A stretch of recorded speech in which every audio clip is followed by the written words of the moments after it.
new person doing our website who actually came from the British Equestrian Federation. So we all kind of know each other, but we're all doing different roles. And last year we called a little meeting at the village hall here at Badminton, and so as everybody knew who each person was, because we were all slightly new to different roles. And says we didn't overlap, because there's a danger that you can overlap. But now everybody has their exact roles to do. And this year's village hall meeting, I say to Hugh, the boss, I'm not trying to empire build here, but we had 30 people at it. So it's an enormous sort of team effort. In the build-up, I do it all from my kitchen table at home, all the sending out the envelopes and getting the accreditations in. But once I'm here, I have this fantastic team of radio, TV, video, Twitter, YouTube, Facebook. Let's not forget the old-fashioned print media too. Well, they're still here as well. Just about. I was yanked out from my hospitality area in my media centre, talking to some of the old school people from the Telegraph and the Times and all of that, and the whole world has completely changed. We had a little clip the other day of Eric, the new course builder, which started off for Radio Gloucester. And even I didn't realise that radio stations had film crews. So I saw this thing on Facebook, and I thought, hang on, did I sanction that? And I rang Eric, and he said, no, you did, it's Radio Gloucester. Ah, and they filmed you? Yep. BBC picked up on it, BBC Sport picked up on it, and by Tuesday lunchtime, we'd had 460,000 hits on it. It is just going enormous. Absolutely enormous. Every year, a brand new badminton story is written, and it is the fairy tale ending for one winning combination. Do you ever try to preempt that script? Do you ever try and predict how a year is going to finish, what the headline's going to be? Or do you enjoy actually at some point sitting back and letting the creature that is this event do its own thing?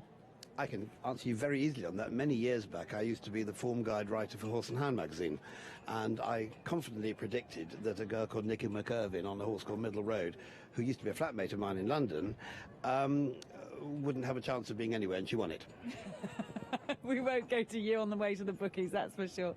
Julian, thanks so much. I know that there are a lot of people that are, as we said, around the world, keeping in touch with everything that's going on here, and social media are a huge part of that, and it's fantastic that the sport and here at Badminton in particular has embraced that so much and has made the event so accessible in some of the least expected places. So thank you for all your hard work. You're an incredible team. We enjoy what we do here, and here's to the rest of the weekend. Thank you very much. It's 106.1 Radio Badminton. We'll be back with Bethan right after this break.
Yes, 106.1 Radio Badminton with you through the lunch break. Back in the main arena at 10 to 2 for the third session of today's second day of dressage. But let's go back to where Beth is out and about. So, Beth, we're back at another trade stand, and it's one that really, these shows, it could not happen without this product, could it?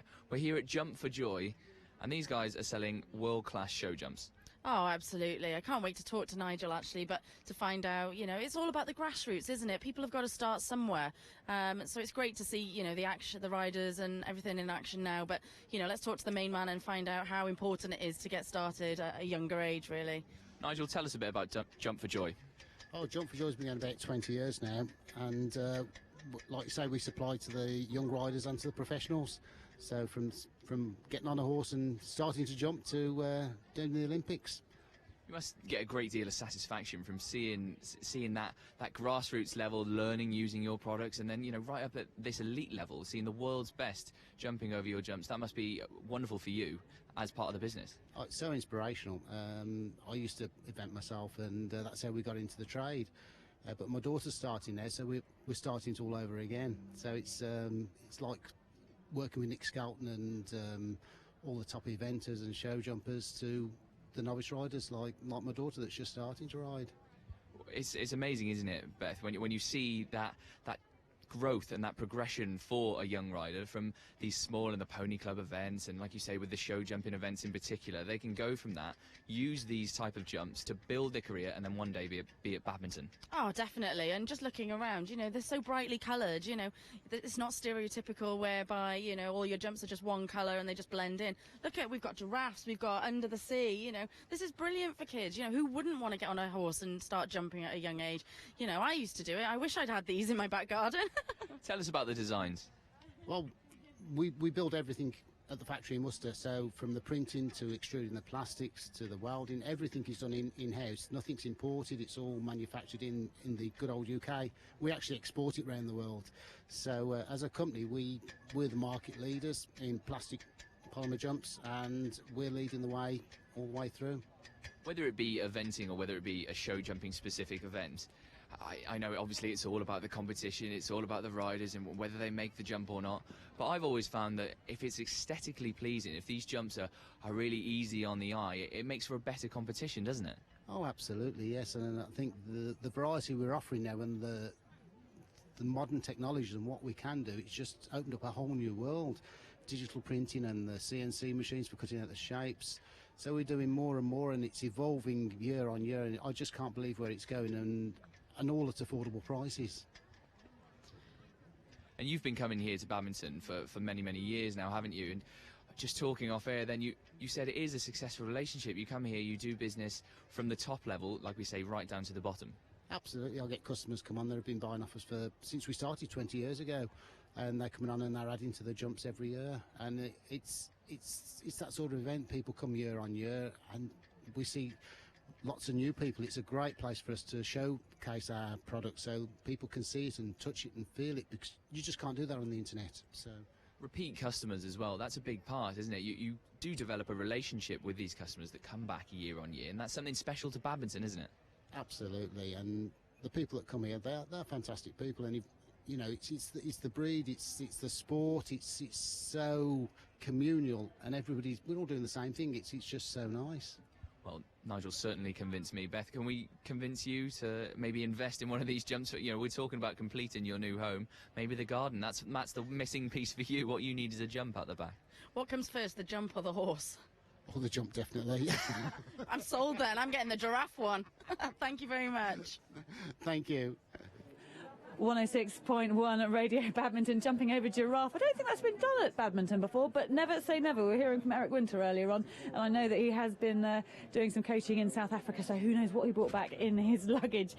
Lovely seeing all your tweets as well. Thank you very much if you've been getting in touch with that at BHT Radio. You can hashtag MMBHT as well, and tomorrow morning 6:30 we will be doing that Q&A with Christopher Bartle. So if you've got any questions, hashtag Ask Bartle. available, we'll put them to the new performance coach for you, and we cannot wait to hear what he has planned for the future of British eventing. So back in the Dressage Arena at 10 to 2 this afternoon, and one of the riders that will be appearing in the next session that really has been one to watch, we're talking about her already, she hasn't even set foot in the Dressage Arena, is Ingrid Klimke. She'll be riding Horseware Hail Bob, but we have had the chance to speak to her already this week. He's in very good form. He won 2 competitions in Germany already. His 2 he was preparing for. We did a lot of hill bursts for the good condition, and I love badminton, and I'm so happy to be here. So I'm very sure that Horseware's Hail Bob OLD is very fit. Well, that's the thing, is I know you've got a real passion for it, and obviously, probably, equally, the passion to win it. For sure, because I was now 2 times second. That's why I come again and said I will come as often as I will, as hopefully one day I will win it. But the thing is, you've got to beat your compatriot, Michael Young, who's been in this amazing form. The run's got to come to an end sometime, hasn't it? Oh, I mean, he's German. We are very to have him as an idol in German. So I'm happy that he's also here, because I love competition. And so we all will have a very interesting, and also for the spectators or for the sport, very interesting concurrence. How do you assess the field this year? We're not in an Olympic year, not in the World Equestrian, so this could be, you know, everyone's got their really top horses here, because we're sort of out of the main cycle, as it were. I always like the years when the Europeans, because then everybody's out and is bold and says, here I am, because I want to prove in badminton or Burley or somewhere interesting in a 4-star, instead of maybe things drag on, we can also ride with a younger horse or see what comes. Yeah, and have you had a chance to see the course? Because obviously a new course designer here, what do you think Eric Winter's going to come up with, and what's your feeling? I never ever have done it that I looked in the course before I've walked it, because I want to have my own impression, and I don't like to be influenced by different people who have different ideas. I know my horse, I know me. I will go with Hans Melzer and Chris Bartle, make a plan, and we'll go out of it. And I always think new courses are challenging, and we have to be flexible as riders and have to prove that we can ride every course. So I really look forward for it. Ingrid Klimke there. She will be performing her dressage at 2:38 this afternoon. Horseware Hail Bob predicted on form to score a good 30 and may well go into the lead. We will be watching that test intently. It's Radio Badminton 106.1. Let's head back to Josh and Beth. So we finally made our way lakeside. I mean, I know you've been dying to come down here for, well, the whole time that we've been here now, Beth. We're at the Voltaire design stand for what seems to be a very, very successful launch so far. It's heaving down here, isn't it? So busy, and everyone really smiling. It was just a really good atmosphere in there, so I'm really excited to speak to our next guests. Please introduce yourself and what we've just witnessed the launch of. Hi, my name is Bryce, and I am the president and founder of Voltaire Design. And we just made the launch event of our new line of bridles. Bryce, I heard you talking in there. It was just 6 years ago that you said you were just in a garage in the south of France, and here you are, you know, at possibly the biggest 3-day eventing competition in the world. What a rise that is. Yes, when we started we were 4, and 6 years later we are 104, so the company has grown a lot because we have wonderful ambassadors like Louise, and we couldn't find a better place to launch our new line of product than badminton. Louise, first of all, tell us about Voltaire Design, why you're involved with this company.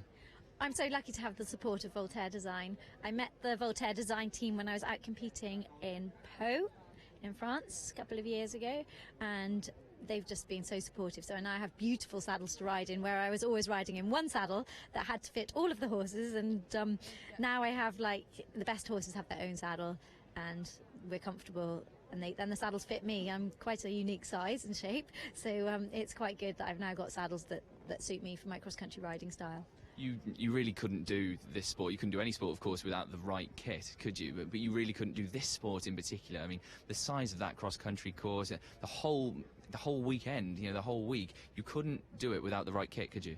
No, and it's very expensive to get all the right kit for all the right horses, and I'm just so lucky that these guys are supporting me. And Voltaire is such a high-quality product.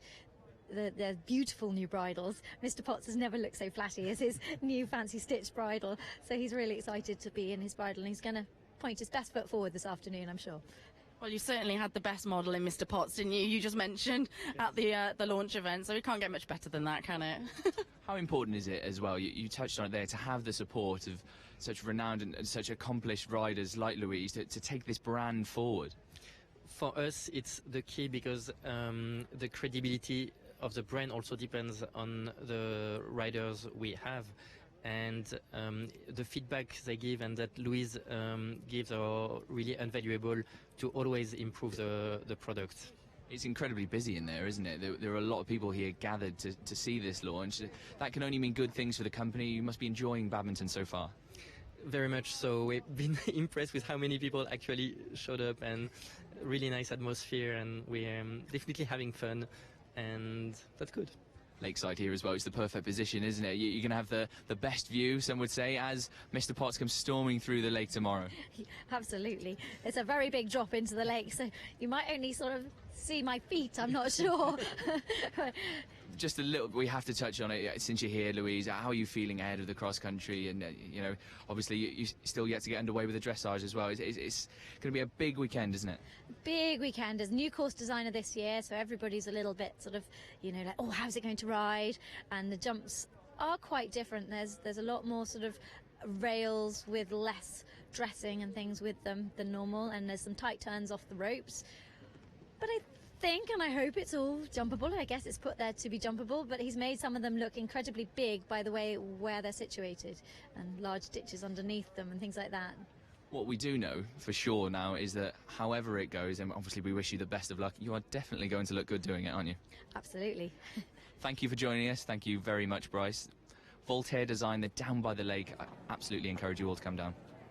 And Louise and Mr. Potts going at 4:26 this afternoon in their dressage. We're going to be crossing back to Rupert, Pammy and Peter in just a second, but we have about 30 seconds to speak to Dermot Byrne now from Equi Ratings. I know you're pretty smug with some exciting tests this morning.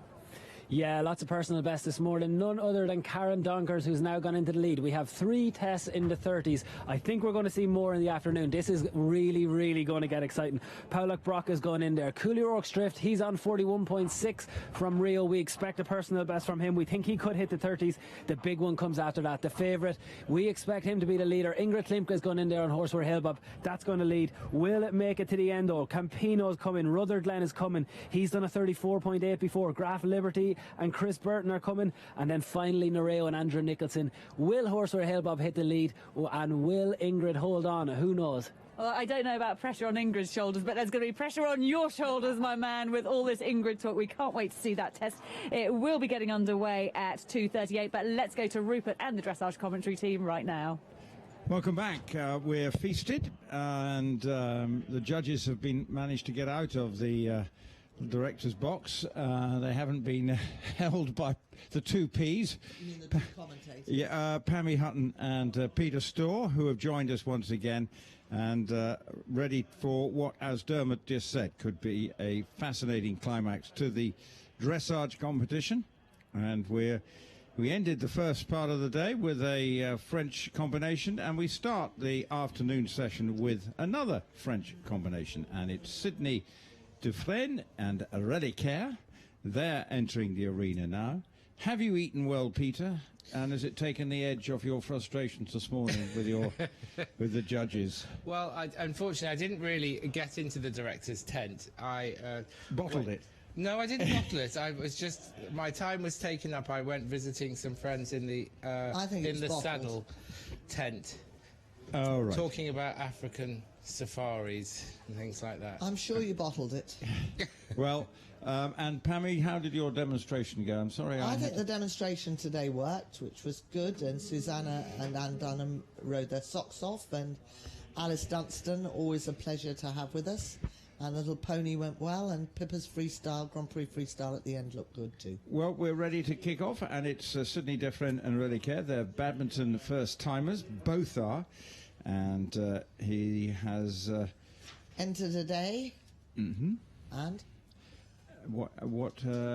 I've got some more facts. I'll have some more facts for you in a minute. You set the tone from the halt. Well, it came down a little bit quickly, didn't it, Peter? Yes. And then because of the lack of balance, the fact it was on the hand, found him a little bit difficult to do the direct transition canter to the halt.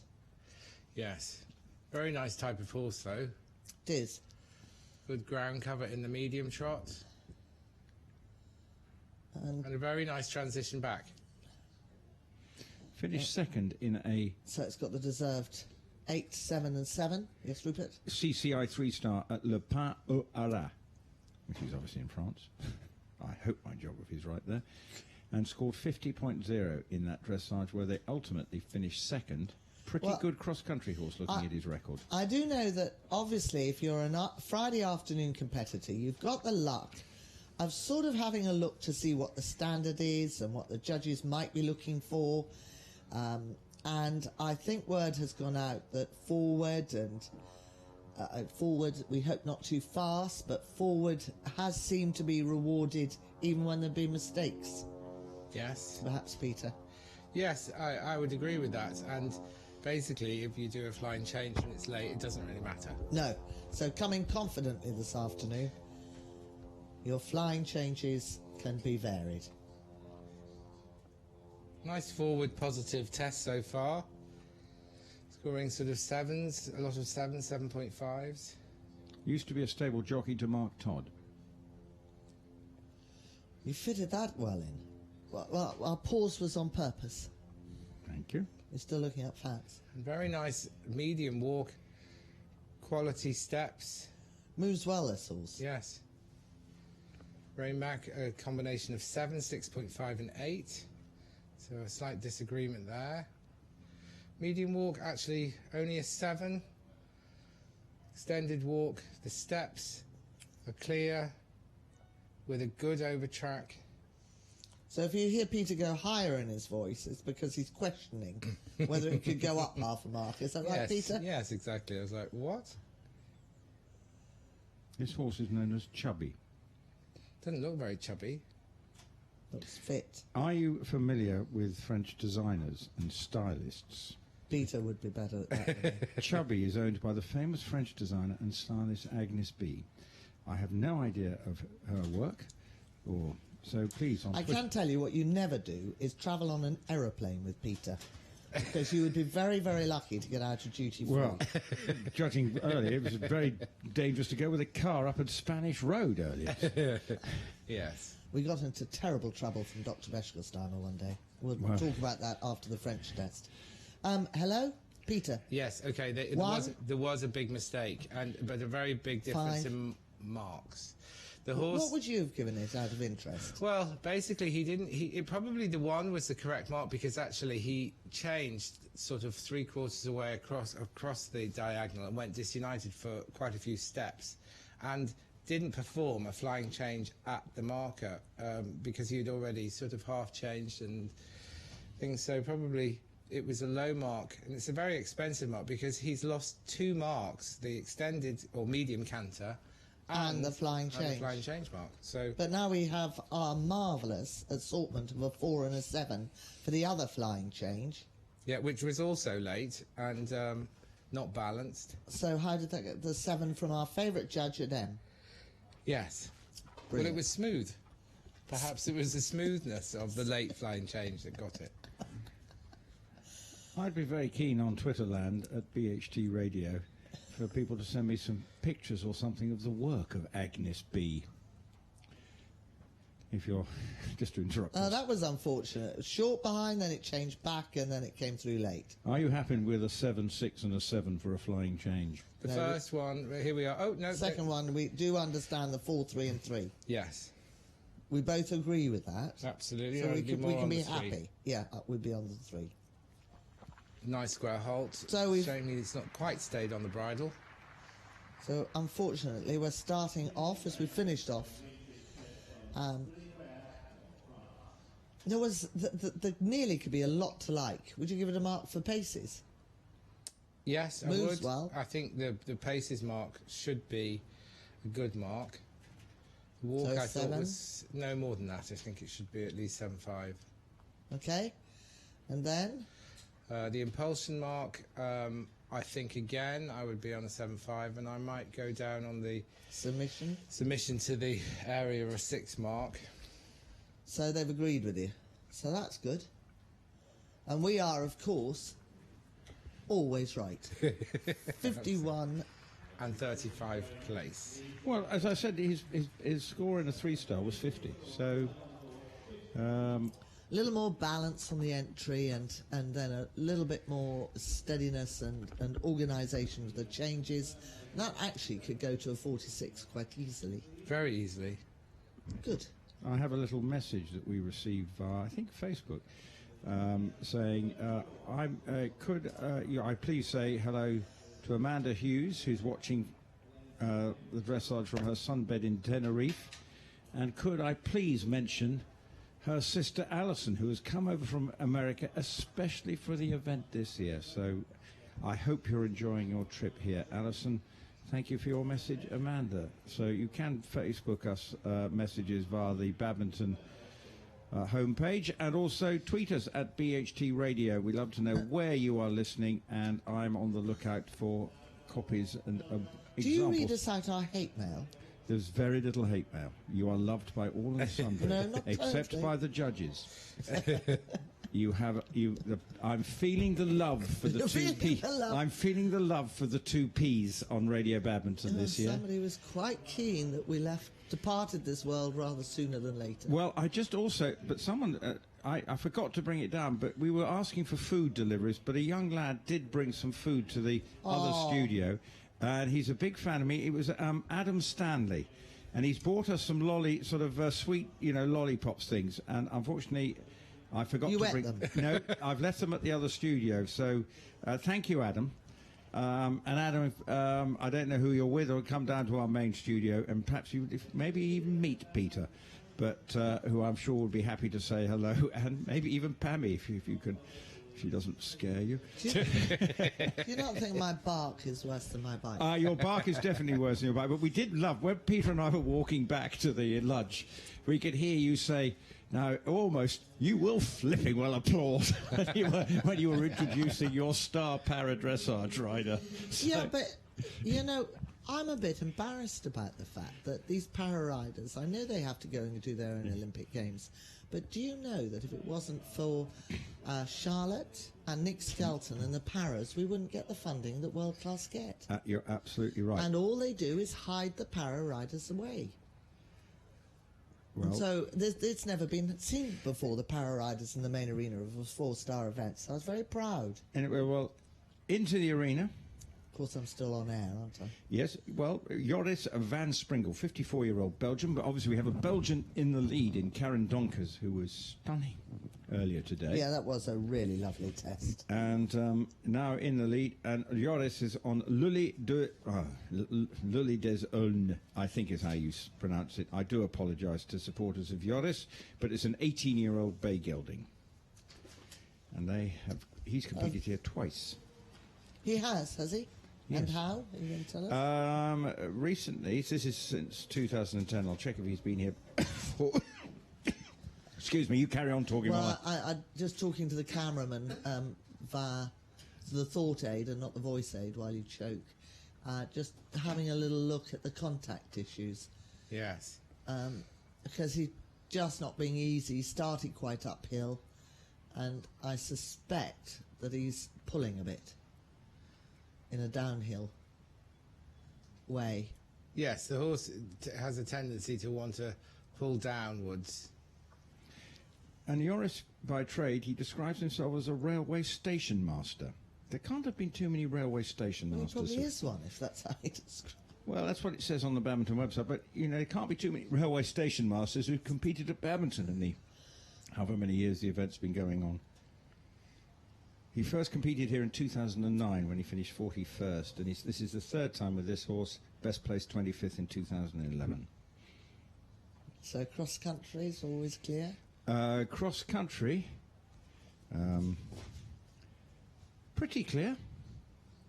Yes. It's a Good nice, rangy, old-fashioned galloping horse. It is. When he first came in, I was like, oh, wow, this looks a really nice quality horse. And then his way of going has slightly gone down in the way I first thought about him. But he's still a very nice horse, very nice type of horse, isn't he? He is. I tell you, I did manage to sit next to the Badminton course builder. The Willses. One of the No, Wilsons. I mean designer. Oh, Eric. Yeah.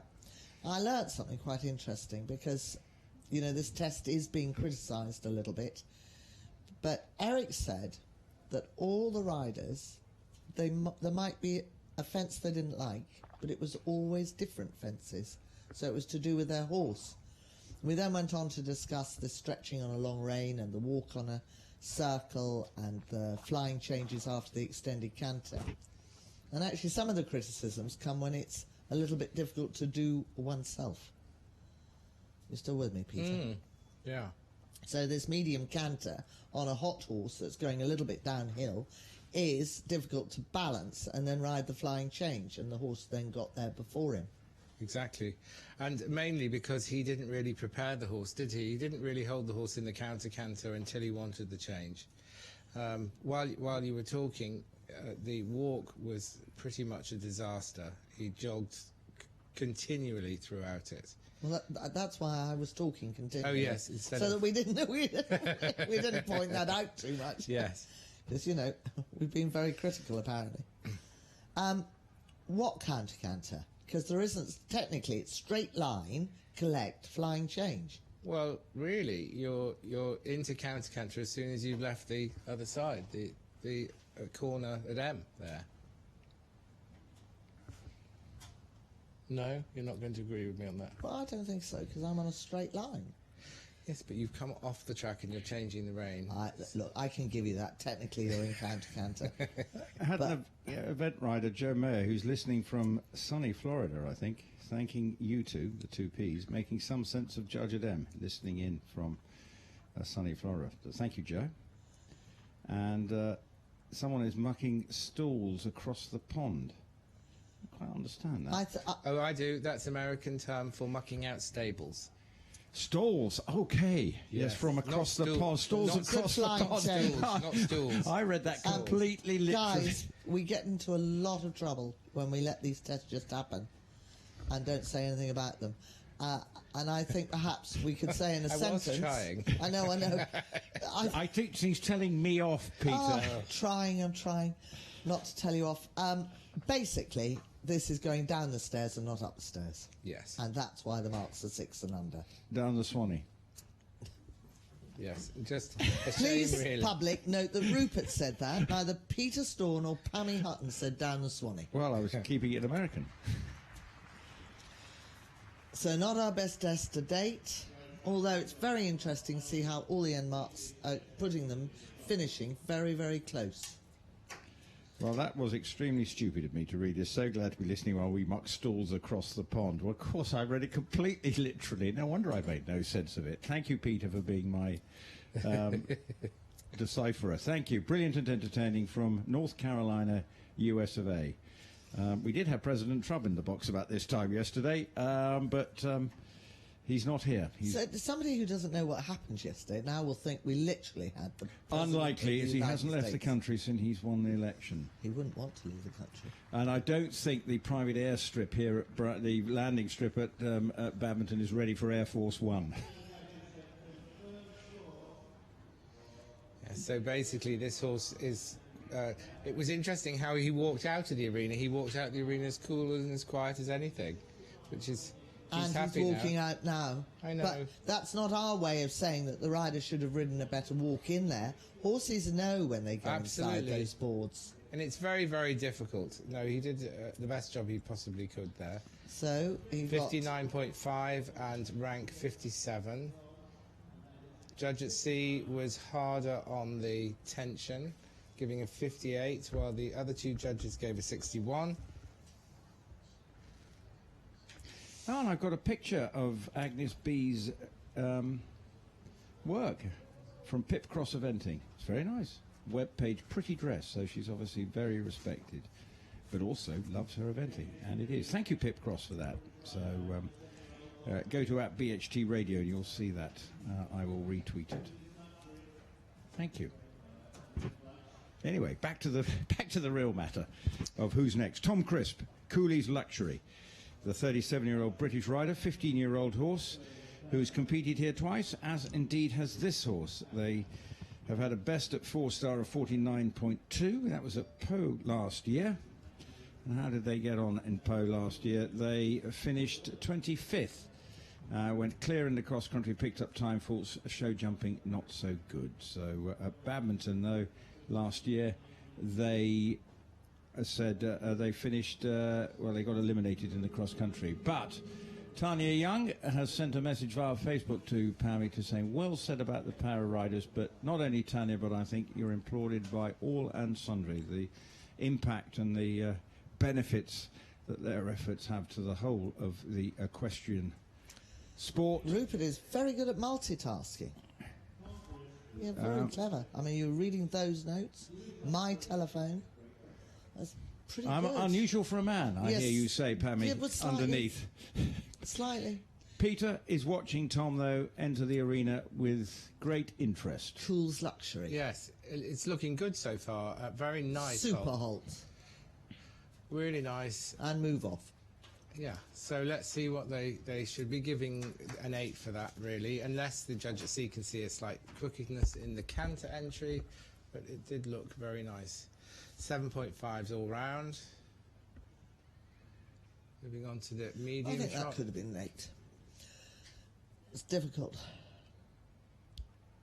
Quite a nice connection from the rider riding forwards To the medium trot. And connected off the corner into a shoulder in on 3 tracks. And no loss of rhythm into the half pass.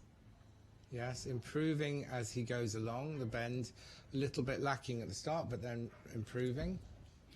3 appearances, unfortunately not 2 appearances not completed here. They got eliminated in the cross country last year and they withdrew out of the dressage back in 2015. So it's not been a happy hunting ground so far for this horse, although they have finished 11th at Burley. Well, I hope that this is their year.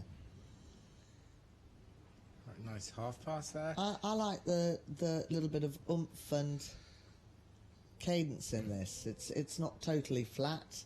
It's showing a bit more. And we have seen a tiny little bit of irregular steps on the turn there. And again, in the extended trot, there was some balance issues, and he really didn't hold the balance. It had changing steps, so that will be quite an expensive movement for him. 5, 6, oh, and Judge Emma 7. Okay. Did the specs end on her desk? No. No. Can I also say we've had a station master this afternoon, but now we've got a retained firefighter in the arena. Because he, obviously based in East Sussex, he's, if he gets called out, off he goes. And he's also building a house. So, does a bit of everything, but being a firefighter as well. When you're in this walk, you've got a horse that doesn't really want to let go and march over the ground, as Peter said earlier, as if you're hacking home from a long day's hunting. I don't think that this horse has a naturally huge walk, but we'll see when he comes out of the arena. It's really hard when they've had to put a bit of oomph into all the trot work, and you've got the occasion, like at badminton horse trials, to then go and walk like a soldier. Yeah, I thought he did a great job there to maintain the walk he had. It wasn't the easiest walk in the world. I didn't think he did a bad job at all. Yes. Line change correct, a little bit group high. Yeah. But we're liking his riding, aren't we? I really like his riding. Yes, and, you know, tactful, sitting. What you said earlier, which is a very, you know, something I would totally agree with, you know, short range, long arms, not long range, short arms. And he rides with his hands well forward, with a nice connection to the horse's mouth. Do you think if he had a very famous name, he'd have eked a couple more of the higher marks when he's done things well? Do you think that comes into this at all? I don't know. I mean, I think Does actually it one thing, you dressage? know, I know we've been having a go at them for the flying changes marks and things like that, but I think they have marked what they've seen. When they've seen a flying change and they haven't known quite what to do with it. But at the same time, they, you know, we saw with you know, a couple of the top riders, they didn't get the top marks. They No, got they the didn't. marks that they deserved to get. But we just feel that, having watched a couple of the not such great tests, that this is actually a good test. Yes. I might have been a little more ready with the 7.5 on just 1 or 2 of the occasions. Yes. Interesting to see what they give for that circle there, the stretching. And that was a nice change. Yeah, you could just do with making... Lowering his bum. Yeah, and just collecting a little bit more. Whoops, that was a muddle. Okay, so we got the change mark right there. 7 for the first flying change. And the 6.5 for the second. 6.5, 5 and 4.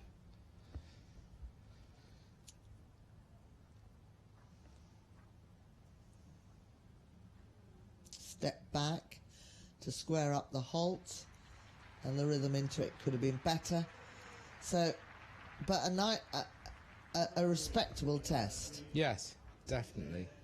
So when you say respectable, where does that... Because Peter's now got his finger on the where he thinks the score's going to be. Yeah, he's quite good, isn't he? Well, I thought... He's a mathematician. Yeah. I wish I could be. Yeah. I'm really too stupid to do that. But he's had some nice marks. He's had some 4s, though, yes, he towards the end. So it'll be nothing to write home about. Yeah, it'll be interesting. You can normally tell the judges' marks. You wouldn't mind training that, Peter, would you? No.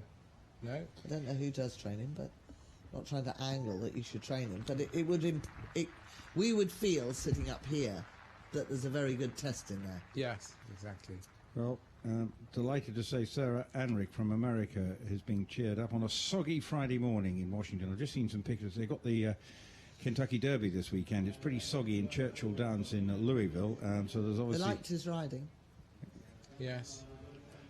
Anyway, she's coming over for Burley in a few months' time, this Sarah, anyway, so she's loving the 2 Ps at it. Here we are, here's the marks. 48, oh, can't read, I'm but like the judge at M. Is it 48 or 49.8? 48.8. Yes, so it's a good job I'm not at M. So it's 25th place. I might point out, Peter, that you would be further away from this board than the judge at M is from the arena. Yes.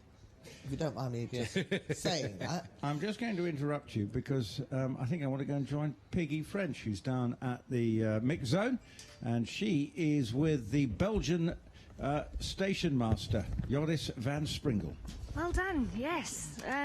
The walk just got to him a little bit, and then a few tight moments. Yeah, it's always very tense in walk, and you started off okay for him. It still wasn't good enough for a good walk, but then he messed it up halfway through, and then you lose some points. And then one change was too early, and little bits left and right. Yeah. It's not his best face. Frustrating though, because when it's good, it actually does look very good. Yeah, he can do nice movement, but he's always been a bit like that, and especially in a big atmosphere like here. So yeah, I have to deal with it. And will you make up for it tomorrow? I hope so, but it's a big track and it still has to be done, so we'll see. Is there anything particular out there tomorrow that you're more worried about? I think the 2 corners, they're quite big, and then both one, the number 10 and number 22, I think it is, and the water is quite serious, so yeah, it has all to be jumped tomorrow, so we'll see. It'll be an interesting day, won't it? I think so, yeah. It will be another day tomorrow. Well, good luck. Okay, thank you. Yeah, that's Joris van Springel talking to Piggy French down in the mix zone. Young Adam has joined us with his sweets for us to keep us on the road. But any other food would be great for you to receive. Chocolates, ice creams, biscuits, but not from poor old Adam. But we don't have to get him his... so anyway, we wanted some sushi, just to give some to Pammy. But anyway, back to the matter in hand is what's going on out on the arena here on Radio Badminton with me, Rupert Bell, Pammy Hutton and Peter Storr. We have Sarah Bullymore coming into the arena with Rev de Rouet, an experienced British rider, of course, 43-year-old, and has been here a number of times. First competed here back in 1997, but surprisingly, her best placed finish here has been on this horse when she finished 29th in 2015, but had to retire the horse last year. Okay, so rather unfortunate start. The horse didn't want to halt and then decided he wanted to go rather faster out of the halt than she wanted to. So resistance there. We have a 2, a 3 and a 4.5. I think it was fair to say it was pretty bad, so the 2 and the 3 would probably be the right mark. I think. I think it's quite important that, you know, I don't think riders particularly mind if they know that they've made a big mistake, that they get a low mark, because they know that it's not good. So there's no point sitting on the fence. And when they ride something well, oh, she's gone wrong. And when they ride something well, they don't like it if you get a sort of rather mean mark without being told what's wrong. I think What's happened? I think she started off with a bit of a half pass, and I'm not sure that the shouldering quite happened. Yes. And then she tried to cover it up by them doing the shouldering for a few steps in the half pass, and the senior judge, rather like earlier when there was an initial error, and then the rider corrected it, is actually ringing the bell on any error. Yes. Which, you know, as long as he does it for the first to the last, that's correct. Expensive mistake, though. Well, I think she's probably unnerved and unsettled from the start. I wouldn't much like it if a horse went down the centre line and said to me, I don't think I'll stop. Yes.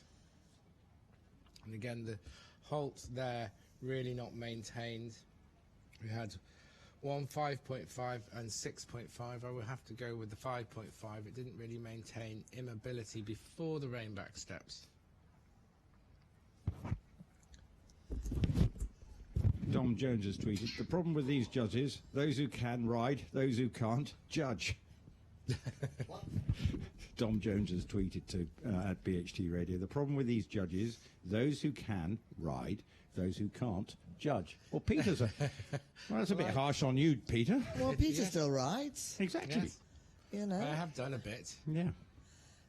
Does a lot of judging, still rides. I think and it's a lot important. of very good coaching at junior level. Ponies. Well, not just seniors as well. Well, but, no, but it's just at a certain point he won an awful lot of goals for Great Britain with our pony riders at Europeans. And one particularly talented young rider whose name just has eluded me. Phoebe Peters. She's the real deal, isn't she? Yes, Sort she of. was. She won individual gold. So, you know, I'm more polite about Peter than he is about me.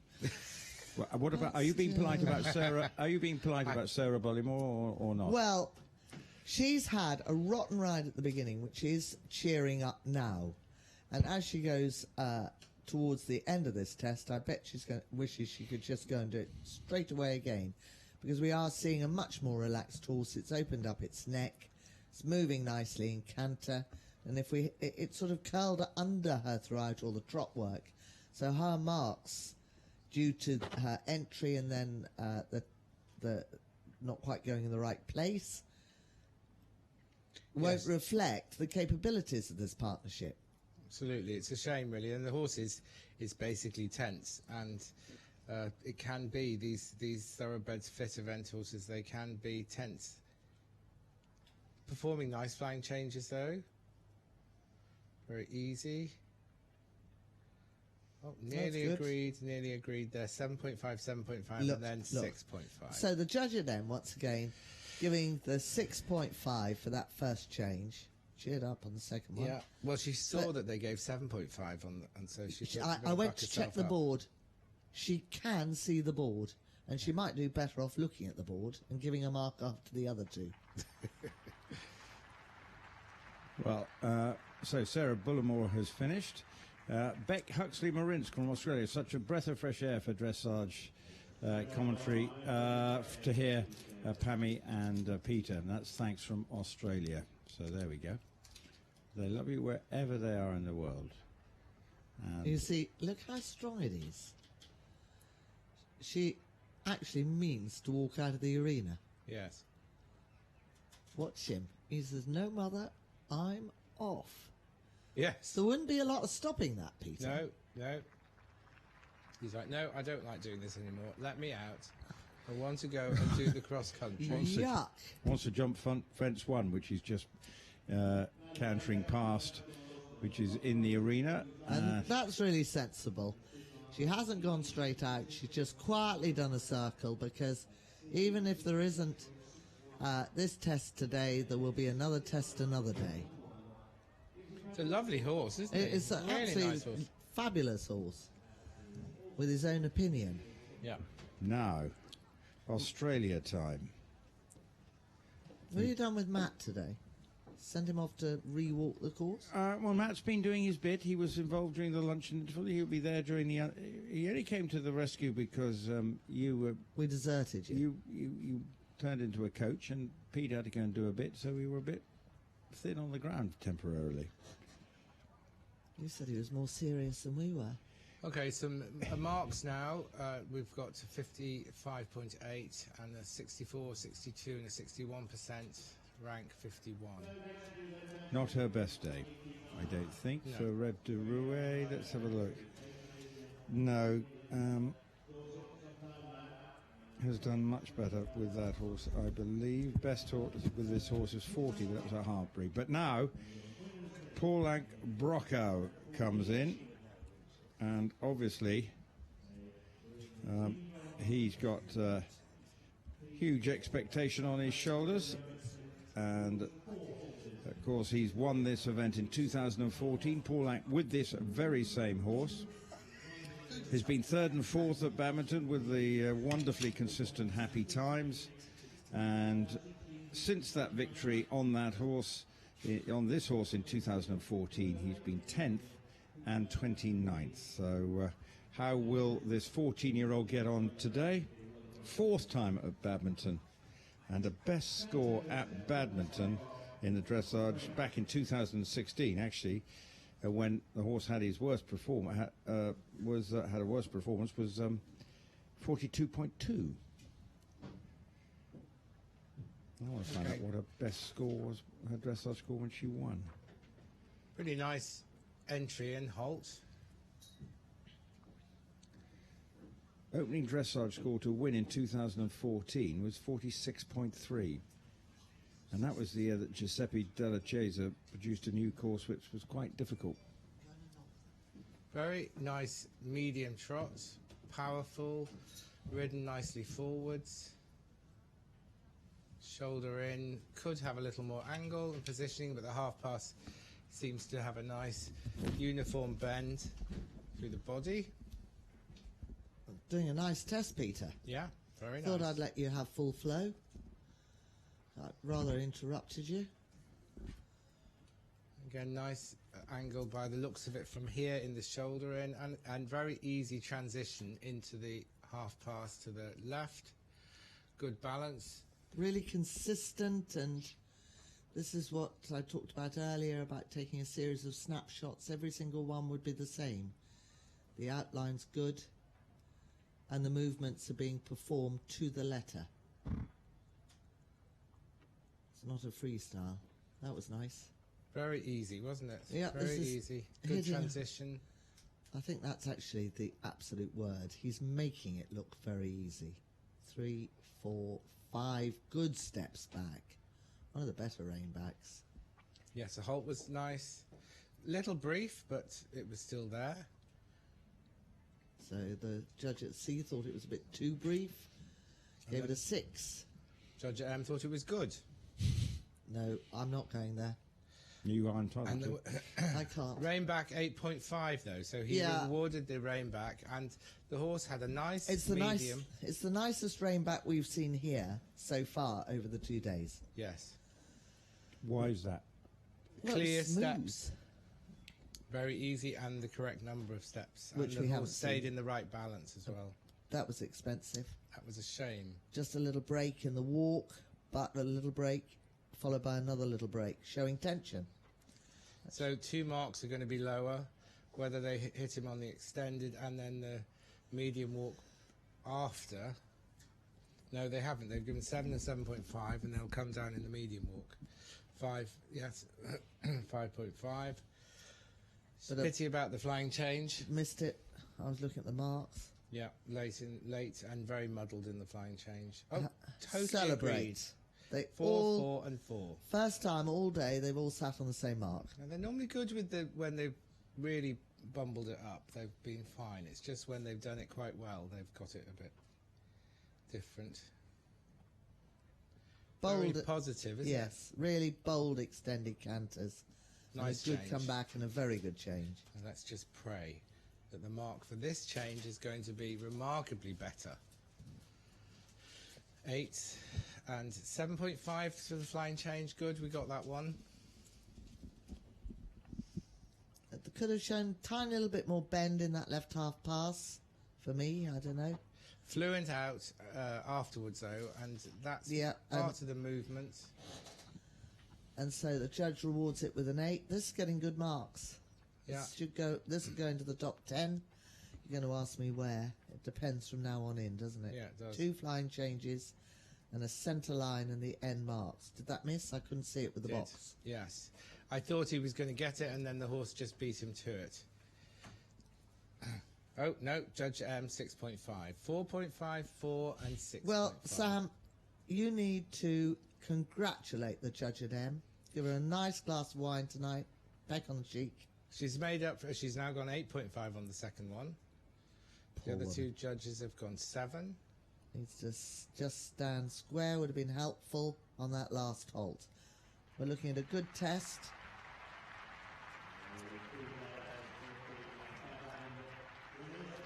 So, scores on the doors, what do you think that'll be? Well, it's got to be sort of close to... Eighth about? Yeah, it's got to be... Well, it's over 70%. That's 72, 73.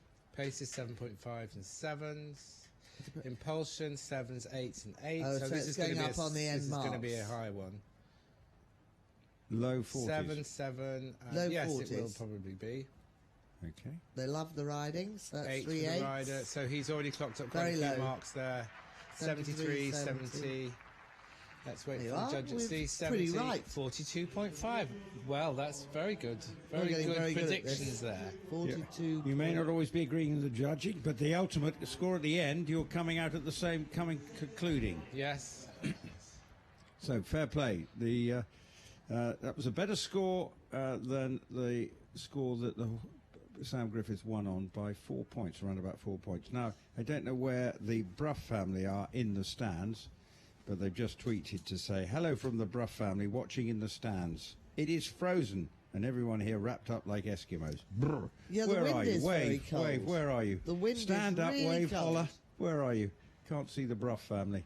Mind you, there's Well, quite it a lot might of be people right on the far side, Rupert. Yep, well, anyway. How we're good's your eyesight? appalling. Should have gone to Specsavers like the judges. Oh, that's what you said earlier anyway. But welcome. I hope you're not too cold. Plenty of coffee stalls around the place to warm up, but there is a fiendish breeze whipping across the arena. But great effort from Sam Griffiths, so he's right in the mix again to try and win this title again with his wonderful horse Paul Ank Brocco, 42.5. The lead held by Karen Donkers on 37.3. But next into the arena, and he might go well, Jonty Evans. Well, we made somebody. I think you might find that this one's quite a good one to watch. I think I've seen this horse before, and it can do some very nice things. Does that mean you teach it? Or? No. I think I saw this horse. Would this horse have competed at Bramham? Well, I don't know. Why, were you training one day at Bramham? No. Yes, I just happened to see this. What do you want to know?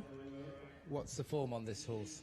What's the form? Competed at the Rio, finished 9th individually. Oh, no, it's a different one. I know the horse. Cooley Rorke's Drift, this is 11-year-old, and got 41.8 in the Olympics.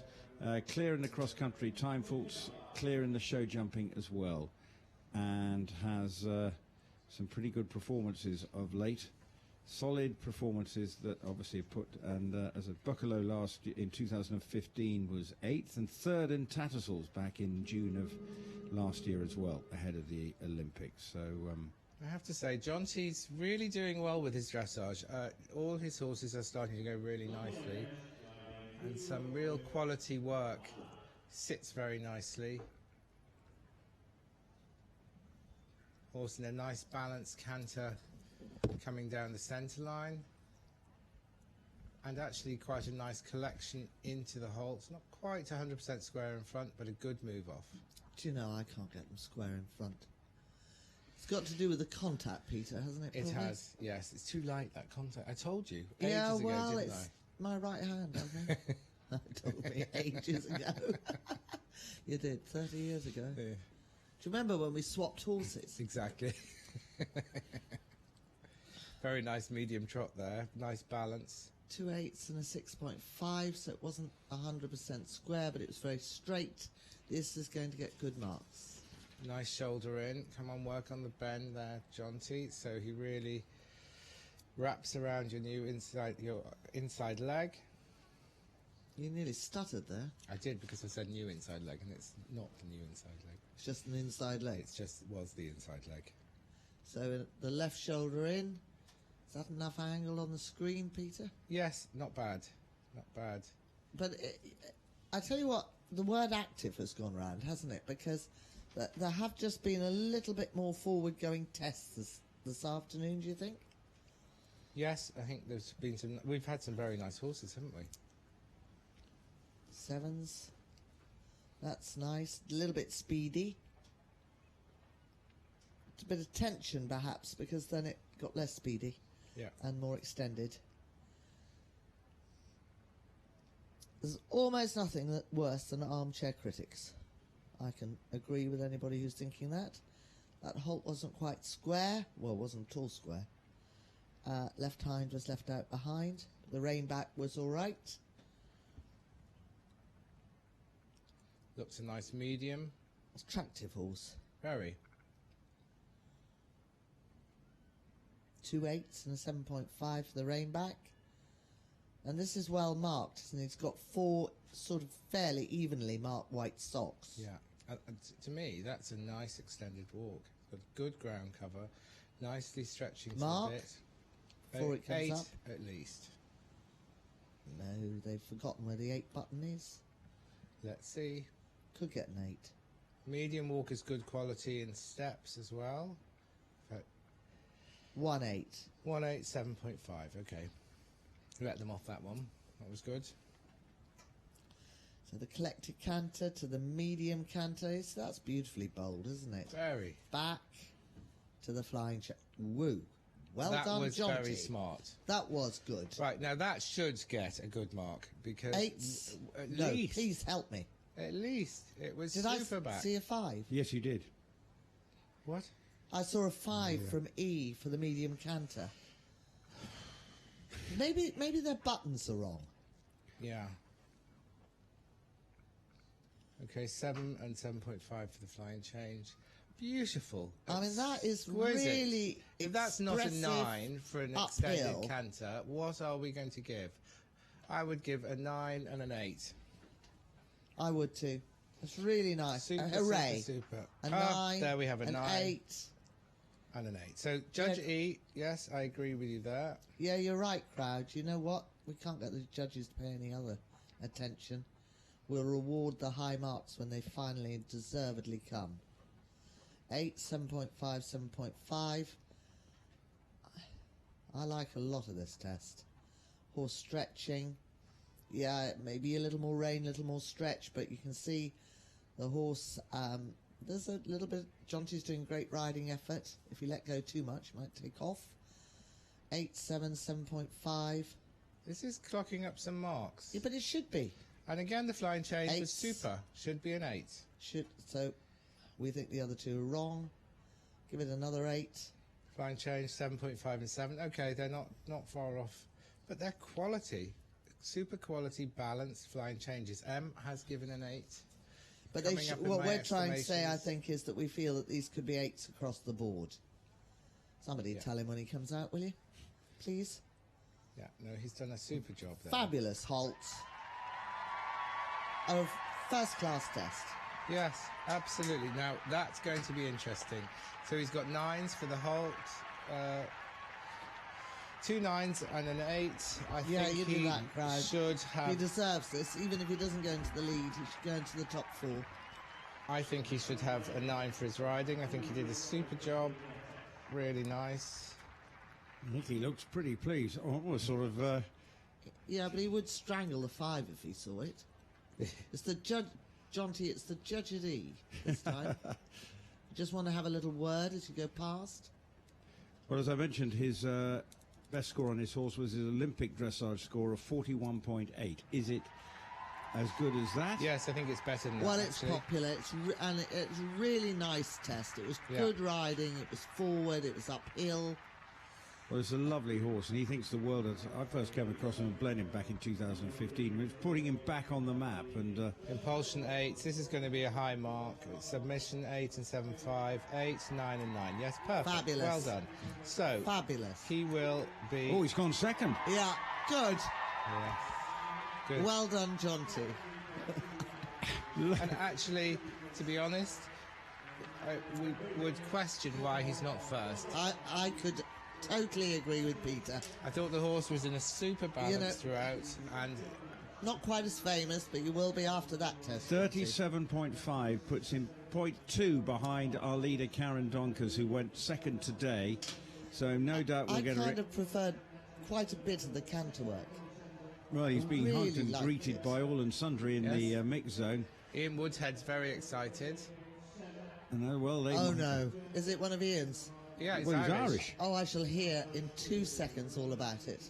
Well, while we wait for Ingrid Klimke's coming in, let's we'll actually hear from Sam Griffiths after this, and no doubt John T. Evans as well, because it's all because now, how long will he remain in second spot, John T. Evans, because this rider may be the one to take over the lead if it all goes as many predict, including our colleagues at Equi Ratings. Ingrid Klimke. They did say that John T. Evans would go well, but on Horseware Hail Bob Old, Ingrid Klimke must be expected to go well. They have completed here once before as a combination, and they scored 40.2, this 13-year-old Bay Gelding. And, well, obviously on that basis, and that was in 2015, and they actually ended up finishing second, subsequently going double clear. So they are, of course, amongst the favourites to win here this week. Now, Peter, let me ask you, how many gold medals did her father have? God, I don't know. How many did he have? 7. 7. Okay. Gold medals. Do you want me to find out how many medals she's had and won? So, you know, that's at Grand Prix. I had some lessons from him. I had 2 of the best Piaffe and Passage lessons I've ever had in my life off her father. Okay. From her father. Now, interestingly enough, this horse not looking the most confident in the contact. No, and there's a lot of wiggling the bits and trying to keep the horse's concentration. And if I was her, I wouldn't have wanted to follow the partnership that she's just going in. It's a little smaller horse, and the last one just looked so impressive. Well, actually, it wasn't that big, but it was big moving. Nicely corrected into a square halt. And another good move off. So now we're looking probably at a good mark for that. 7. 8. You give it an 8. It's got 3 8s. You were right. Yeah. And then medium trot. Good impulsive steps. Nice easy transition back. That's probably another 8. Double gold medalist she is. 2 8s to 7.5. And then the half pass, yes, that is very, very nice. Oh, that's a shame. Just had a trip, but of course I'm British. Am I allowed to be? Well, no, Jonty's Irish. So. He's an honorary Brit. He lives over here. Yes, I know he is. So the 6 is because of the trip. The 7.5 got away with it with the C judge. Now, interestingly, let's see what mark they give this because the left half pass there. The left half pass was actually not really regular. So be very interesting to see what we get for that. 6.5 from the German judge. Could have hit itself. Yeah. But I could just agree, and on that left corner you can just see it a little bit. Nicely positive back in the extended. Superb halt. Oh, not on the camera. Can I give you scored 27.3 in a CIC 3-star in 2016 at Wiesbaden, but also in the European Championships in Blair Castle, 37.8. Hate to tell you, but right at this moment, this horse's marks that it's getting is riding it straight into the lead. Okay. Yeah. Some, again, really good... Huge number of 8s here. Yeah, and really good extended walk. And Ingrid would be great on riding the basics and the correct way of going. Medium walk's getting 8s and 7s. Extended walk was nice quality, good over track, ground cover, and a nice transition into canter. Yeah. You could see that was off the seat and the legs. The reins were incidental, really. Forward to the medium canter, opening the frame and the steps. No doubt about that flying change for anybody. No, but not the same quality as Jonty. Definitely not. No, but we're going to be outvoted again here. Change the rein 7, flying change 7, 7.5. Nice bend in the half pass. I'm not sure whether the quarters are slightly leading. To the right. Could be straighter. You know they're to the right. Yes. Don't change your mind on that. And again, for me, this is going a little faster rather than... I really like the extended canters of the horse before.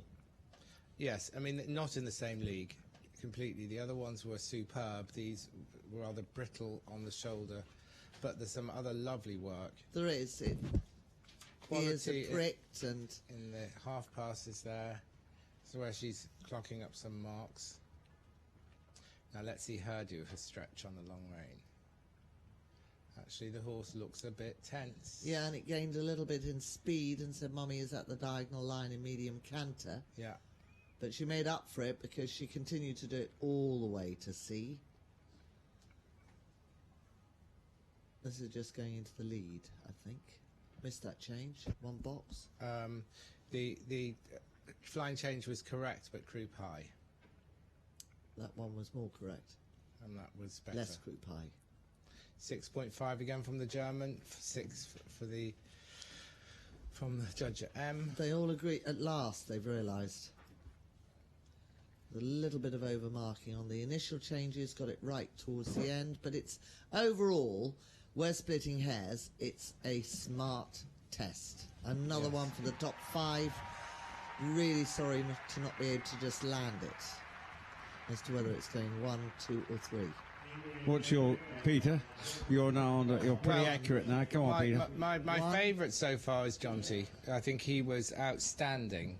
I think this horse is definitely up with a chance to be in the top 5. Perhaps just not supple enough. You know, she's riding, the horse beautifully. So if it goes into the lead, Peter. Well, remember those words. Yeah. Well, that's what I would agree with you. I can back you. Are they judging the rider's reputation, or have they judged? No, they have judged what they've seen. The horse. Good. They have. But we both felt that Jonty could have had a few more marks on a few more occasions for his extended canter and the quality of his changes. I think that's just the difference. Paces, it's going to be sort of nip and close, tuck, isn't it? It's a 7.5 for submission, a 9 for the rider, 8.5 and 8. Yeah, she's going to be high up there, isn't she? She's in the lead. Okay, she's in the lead. 36.3. 36.3. New leader Ingrid Klimke takes the lead on her horse, Horseware Hail Bob. And so that means Jonty Evans goes now into 3rd after his dressage of 37.5, and he's with Piggy. Been joined by Jonty Evans. Hang on, I want to kiss Pig. You can have a big kiss. Honestly, watching you in tears then, it makes me want to cry. I just know how much hard work and how much moments like this really mean to us, don't they? Oh, well, now you said that, I'm not going to be able to keep a straight face.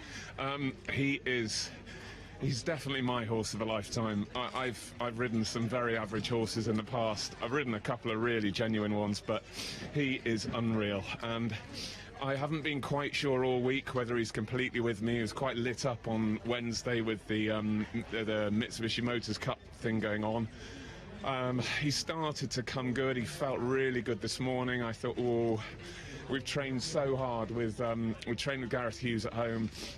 And we have Ian Woodhead with us at competition, so, I couldn't have better help, to be honest. we've worked so hard at it, and I can't believe he's done it. We've wanted to get under 40 for so long. We got 41 at the Olympics, we got 40 at Chatsworth last year. I mean, unbelievable. It's moments like this that keeps us jumping out of bed early, doesn't it? Yeah, absolutely. When you've broken something, or you've got to muck out another one, or you've got to ride another baby horse that's trying to buck you off, or you know as well as we do. Yeah, it's unreal. It's very special. And I don't want to move away from today, because today is a very special day, but tomorrow's another day as well. Yeah, without doubt. Without doubt, and it's great. I think he's designed a great track, and I'd like to think it'll suit my horse. He's very bold. He's got a big step. He probably looks a small horse to some people because I'm so lanky, but he's got a real big engine and a very big heart, so he'll give it his best. Is this his first 4-star? Well, I don't know whether do they technically call the Olympics a 4-star. He went to Rio. I think technically they call it a 4-star. It was a very technical track. This is probably bigger, and without doubt he wouldn't have seen. He's had reasonable exposure, but he wouldn't have seen crowds like this. And are you going to go for it tomorrow? Oh, well, finishing on the dressage score is the aim. Oh, good boy. Well, best of luck, and very, very well done. We're very proud of you. Thank you. Thanks very much. Cheers. Well, if he does finish on his dressage score, he might be the first Irish winner since 1965, and Major Eddie Boylan to win it on Durlas Ellie. So it's been a long time between drinks for the Irish competitors here at badminton, but Gubby Leach is now in the arena, 34-year-old, making his badminton debut. They have competed at Burghley, where they scored 46.4 in the dressage. And actually, where did they finish in the end? I'll check that result out. But how is he getting on early doors? 2 Ps. Okay, so he's started off reasonably well, obedient, lacking some suppleness and activity in the half passes. And expression, and of course he's following 2 good tests. He sits nicely. It just is really hard to come in and follow big moving horses, because this horse, God didn't give it the biggest of paces.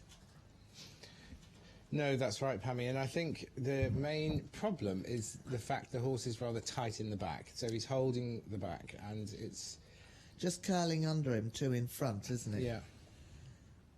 So it's a nice rain back. We're not saying he's not doing a good job. He's getting 7s and 6.5s. Our job is just really to explain why this isn't immediately going into the lead as well. Having said that, he got 7.5s across the board for his rein back. But the walk is doing really rather, as Peter said, just curling back from the contact, back and under. And you can see here in these walk steps, God didn't give him a really huge marching walk. And this is where it all becomes very difficult. Yeah, so the medium walk, the judges gave 7, 5.5 and 6, so they didn't really agree there.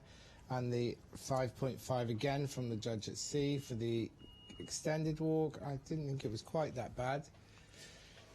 Moving on into canter, nice. Lengthening. Yes, but the flying change unfortunately late behind. Because it got there in front, actually. The horse got there in front of him, didn't it? Yeah. 6.5, 4 and a 4. Oh. Senior judge is out of sync there. So the correct mark was a 4. And the half pass to the right. And it was quite obvious he wasn't straight on the centre line afterwards. Lengthening for a brave extended canter. Watch the left hind. That was a correct change. And quite a nice flying change. Yes, it was. Left half pass. He positions him left. The horse looks to the left, moves over off the right leg, sideways, and then has to stay very straight on the centre line. As a rider, you sort of think left shoulder in.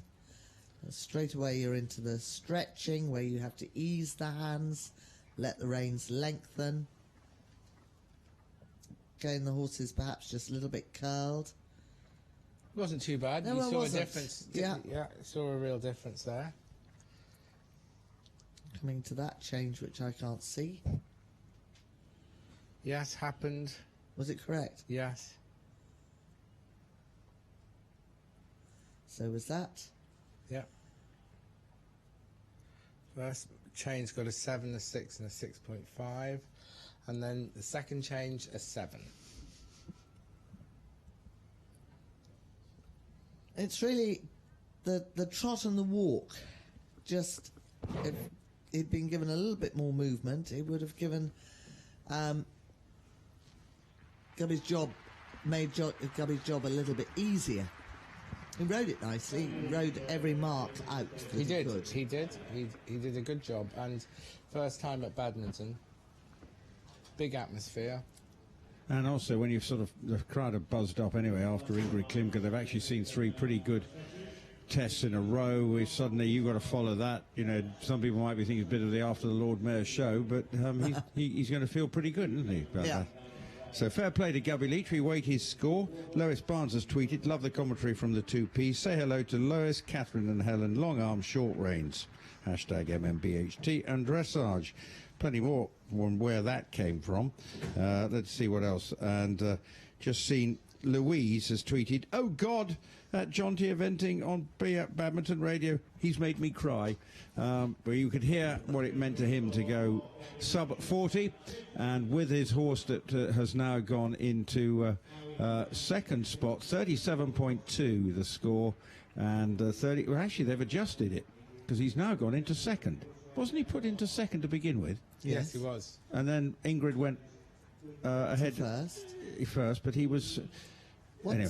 Anyway, I'm having a senior moment. Are you all right, Rupert? I'm having a senior moment. So whoever brought the cappuccinos this morning, 3 more down here would be yes, ASAP. ASAP and a slug of whiskey, and let's see where we end up.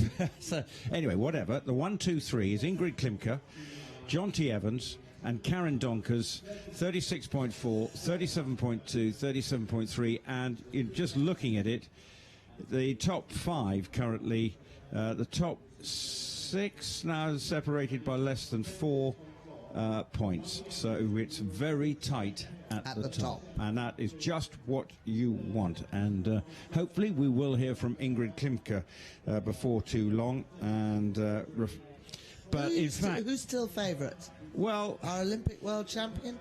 Well, remember, he's in 6th and still within 4 points of the leader. So Ingrid Klimke, I'm not sure he is still the favourite, because I think maybe Ingrid is, because she's capable of going double clear, and now she's with Piggy. Well, joined now by Ingrid Klimke. Ingrid, well done. You're such an inspiration to all of us, and it's just an absolute pleasure to watch you. He was so brave because he was quite excited outside and I couldn't walk anymore, so I thought, just relax, hopefully we'll walk inside there. But the moment I came in, he was totally with me, listening and really tried to give his very best. You looked a little bit bright when you went round the outside of the arena. I think John T's crowd got excited after his test, and but he settled the further and further he went, which is all credit to you. Yes, and I went inside the camera because I saw some horses spooky there, and so I took as long as I can until finally the bell rang. But as the moment he came in, he was, okay, now I'm safe. So I was very pleased that he is such a sweet horse now. Yeah, well, it was absolutely gorgeous to watch. And I spoke to you earlier, and we had a brief chat about the cross-country as serious. And is there any fence in particular that you're more concerned about? I think there are so many chances where when you are not perfect on a line or too fast or whatever, then you can have an easy run out. On the other hand, you have to be really bold, while the fences are quite big. Lots of fences are really big. But I'm happy because Bobby already did many difficult courses, so I know he has scope. He's a very sharp jumper and he loves it, so I look forward to trust him. Well, he's looking in tip-top shape and fantastic form, so I hope over the next 2 days we keep seeing this big smile and you're still up on top. Everybody has to cross their fingers for sure for tomorrow, but I hope to be here on Sunday as well. Well, good luck. Thank you. Peggy French with a delighted Ingrid Klimke, who is our new leader, 36.4. It's been a fascinating day, actually, with the lead changing right from the start. When you look at it, with Karen Donkers setting a target to take over from Thibaut Valette. Now John T and Ingrid have certainly brightened up proceedings. Sam Griffiths has had a great test as well of 42.5. It couldn't be more intriguingly poised, and now into the arena. Very popular figure has come in, Beanie Sturgis on a very popular horse, Lebowski. These two are fearsome on the cross country, but how are they going to get on here? This being their third badminton together, and their best dressage score at badminton is 52.8, and that was last year here. Over to you, 2Ps. You all right, Pammy? 2Ps, yeah. Well, are you ready for an afternoon? No, it's nothing to do with that. You know, I've met Beanie. I've helped her with another difficult horse. I'm not a trainer. In fact, I think Beanie does most of the training in the hunting field. And so I was holding my breath that this horse was going to let her in on every step, and then it came off one of the first corners and broke into the shoulder in. But then the shoulder in aids, the half pass aids, are so close to the canter aids, aren't they, Peter? They are. And I think the horse just got in a muddle. So I was holding my breath, Rupert, because I was hoping that she goes in there and beats her own record. Those are some better marks. She's had difference in marks from 6 till 8. 6 from E, 8 from C for the rein back. 2 7s and a 6 for the medium walk. And I know we have been very critical of the judges. Yesterday I felt they were more in sync. I don't think any of them slept very well last night. Today has been certainly less in sync. She's the Beaufort Hunt Field Master, as you were referring to her as. Loves her hunting. Well. And she's married to a guy called Rupert. Good taste. And she's a medium canter and come to a flying change, which worked with an enormous resistance after, which will actually take away from that mark. Yeah, so the mark would go... Ooh. You nasty horse. She finished 11th here last year. Terrific result. Her best at badminton. Well, the horse has said no to her several times, and worse words to Beanie than I have used on commentary this year. Okay, so now we have a 3.5, a 5, and a 5 for the flying change. I have to say, I thought it was pretty bad that it resisted so much. So I'm very unfortunate for Beanie, but it was a severe resistance. Again, low mark for the half pass as well. It just, you talked, Peter, about a horse being grumpy earlier. This one isn't so much grumpy as just a bit rude. Yeah, I mean, just all of a sudden from nowhere starts throwing its head in the air. And doesn't need to when you see it counter on a loose rein like that. No.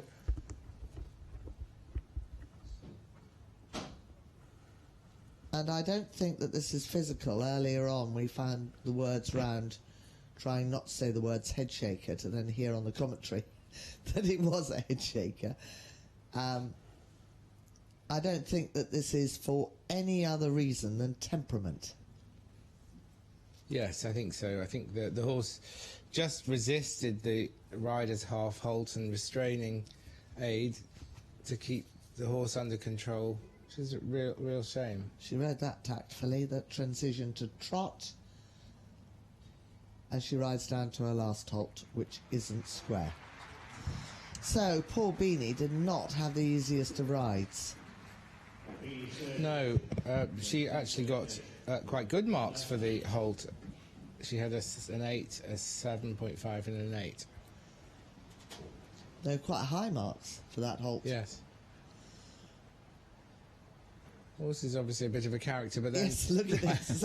He's pulling down like that. He now just wants to go cross-country. He said, that's enough of that, mother. Yeah. I'm off. Well, Beanie just doing their best to keep Lebowski under lock and key. She rode it well, because that's what it was trying to do, and did in the test. This one, the horse looks actually like it really does want to go cross-country. That's the difficulty, isn't it, with these horses? You know, they have to have that fight about them to jump. I did try and say that to you Thursday morning, Peter. Did you? Yes. I said they're not like our old warm bloods. No, they're not. That try very hard to listen to every minuscule word. There would be times that some of these horses would probably have to take no notice of the rider going into a very big fence. Yes. When we miss. Yes, exactly. So she's probably going to be quids in tomorrow on the cross-country course. When that horse says, I'm getting over that jump, whatever. Yes. 53.8 she scored. A confirmed Gubby Leach's score of 51.1, but 53.8, just looking... That's what she got.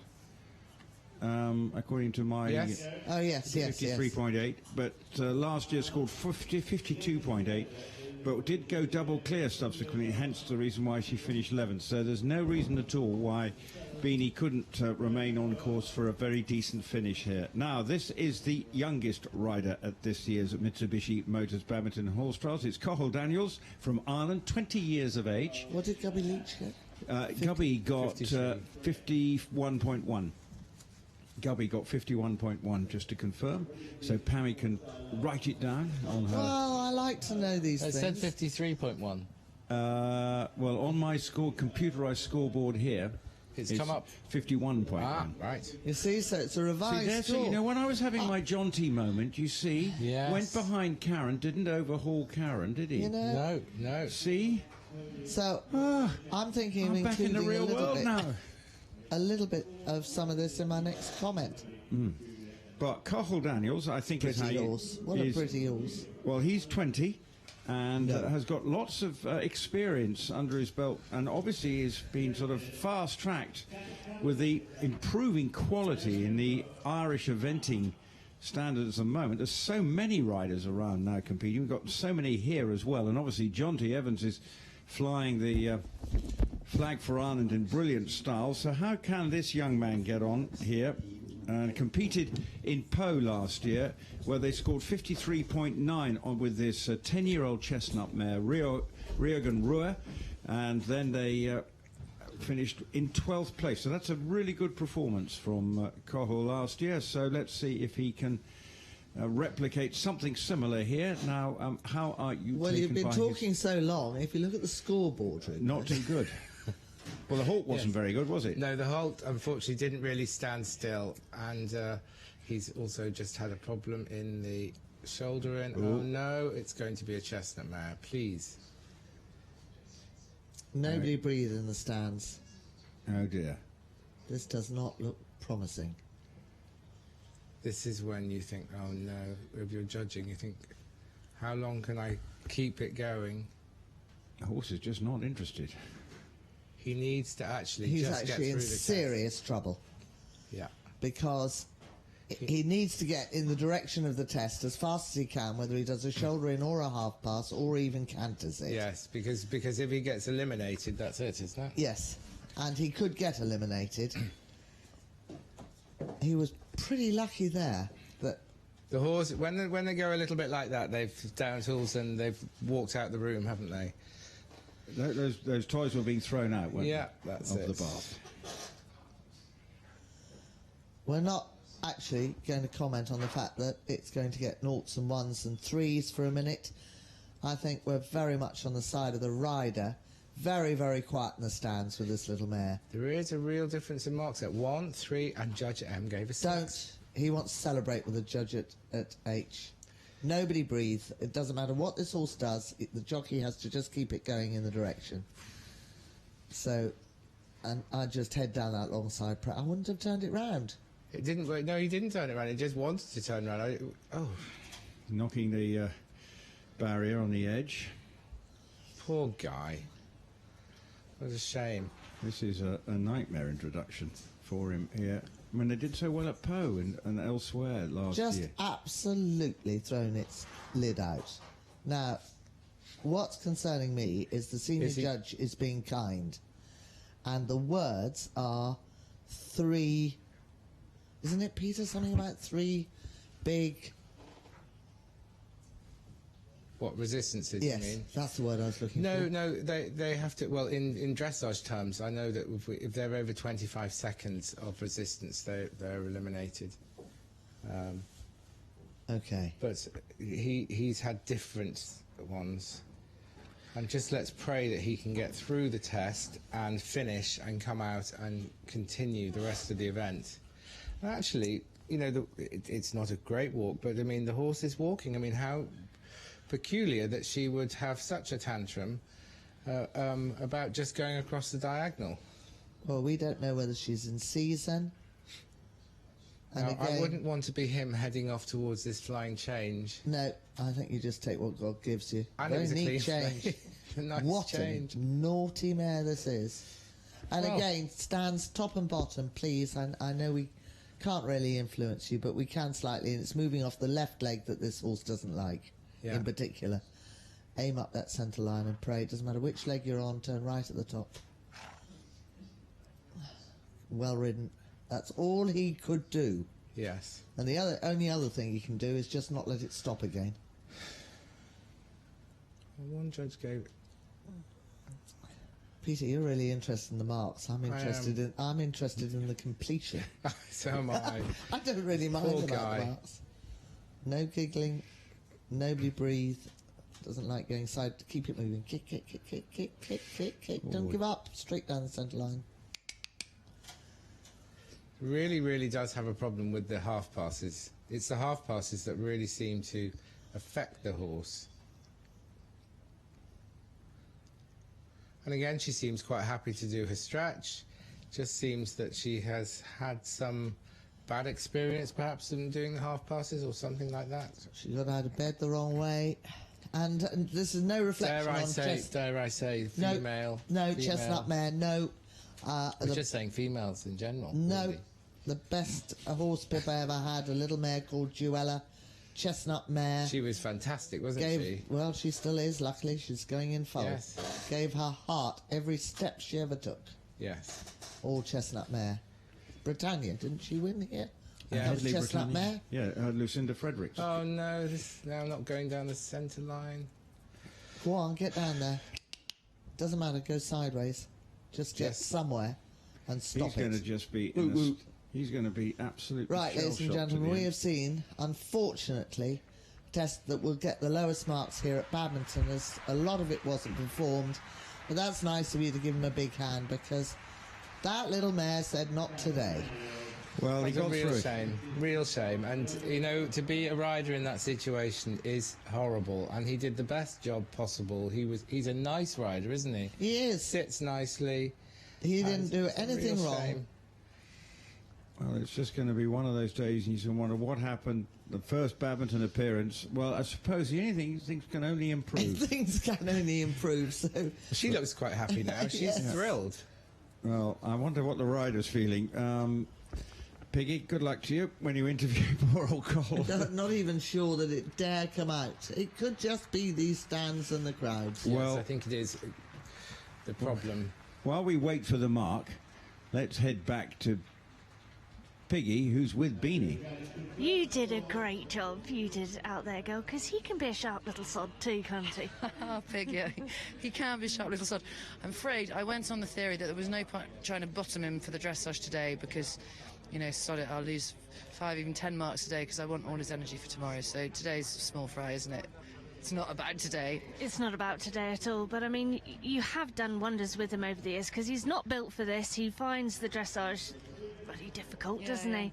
And so, you know, there's plenty of good to take from his work nowadays. Yeah, exactly. I mean, he's 17, for God's sake. He should know what he's doing. He should know that if I put my left leg on, it means go to the right, but he thinks sometimes that means canter or buck or spin or, you know. Anyway, doesn't matter, does it? He's coming to the end of his career, and it's great to be at badminton.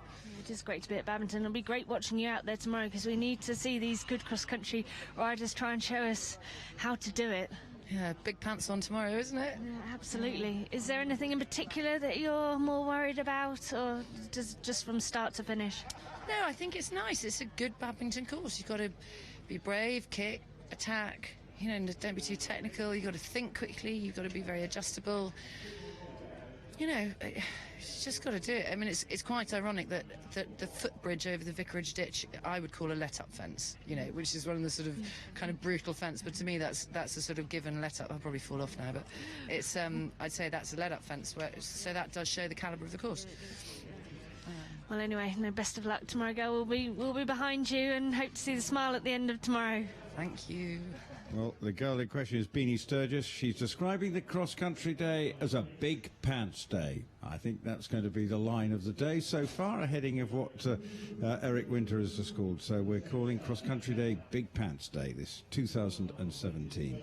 Well, for Cole Daniels, obviously disappointment. Did we see the score there?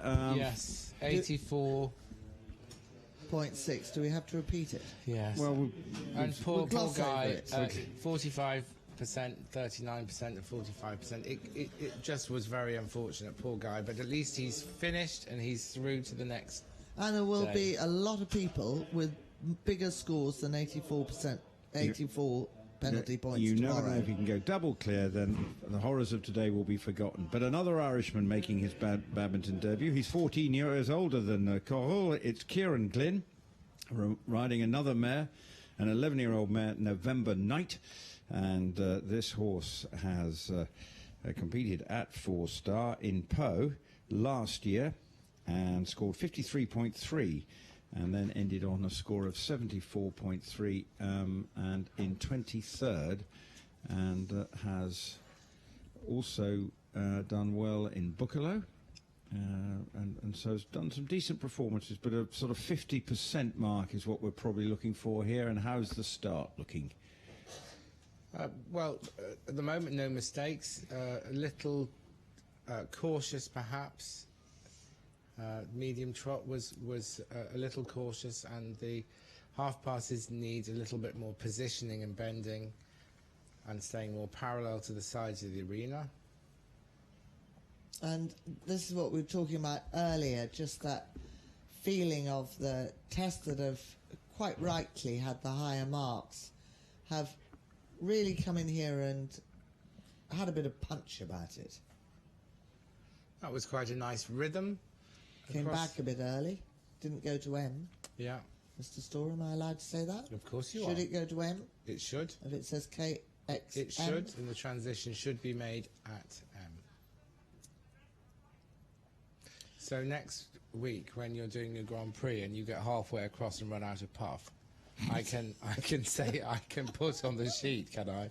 You judging her? Yes, at Grand Prix. Probably. And he knows that I run out of puff shortly after X. And no swearing at me. No, I won't swear. She's done that before. She's put 2 fingers up and she goes, gone past. I did. It was on Facebook. I'll find it for you. Oh, right. Thank you. Terrific. But that was only because he was staring at my seat to see how far I was leaving the saddle. And I'll try not to put on the sheet when you're doing your extended trot. Should be ridden in sitting. You actually did put better than I expected. That was what you put at Hartbury Premier League. Better than I expected. Yes. That's bloody rude. Swear word number 2. Yes, exactly. Blah. Get the beeps back What's the out. spread bet on the number? At the moment, I was thinking probably 4 or 5, but she's been good so far, but she's just starting to lose control. She is. Now, that's flying change. Go for it. Yes, well, the medium Give a mark canter. first before they do. Medium Just to humour canter. me. Well, it's got to be under. It's a 5 mark, isn't it? It jumped together behind. What did you think? Jumped and propped. It did. The medium canter wasn't great quality, was it? No. It went on the shoulders. Just lost it. It not got a tremendous amount of muscle up through the wither. Flying change 557 from your judge at M. Okay, well, I'm not surprised. No, we're beyond surprise now. He's actually riding a very nice, consistent He's test. smooth. Yeah. And when something goes wrong, he picks it straight back up again. Nice positioning in the half pass to the left. Let's see whether he can maintain the Nice and straightness. straight on the centre line. Smooth turn. Allowing the horse to stretch. There is some change in the outline. How the riders don't prefer this test to the loop test. Yes, and a tricky walk pirouette, wasn't there? It was just one of them. Yeah. Whoa, that was scrambled. It wasn't actually technically late behind, but No. it was very interruptive and muddled, I think, would get you away with it. The second one was better. It slightly dropped into trot. That was a very good example of a transition that wasn't forward. Yes. And to the halt that's not quite square. So, it won't rattle the leaders, and there were some highlights. So, what do you think? Where, 50s? Yes, I think yes, so. Probably. 49, 50, 51. Okay, we wait on the score. We will be having a short tea break now until the next competitor comes in, which will be Caroline Chatelet. And then we've got in this final section some real star names. Mark Todd back in the arena. Then Tim Price, Christopher Burton, Oliver Townend, Tina Cook, Andrew Nicholson amongst the last group. So we'll be a How does Andrew manage on a draw, an official draw to be drawn last? Because it was official and it was done by me. Luck.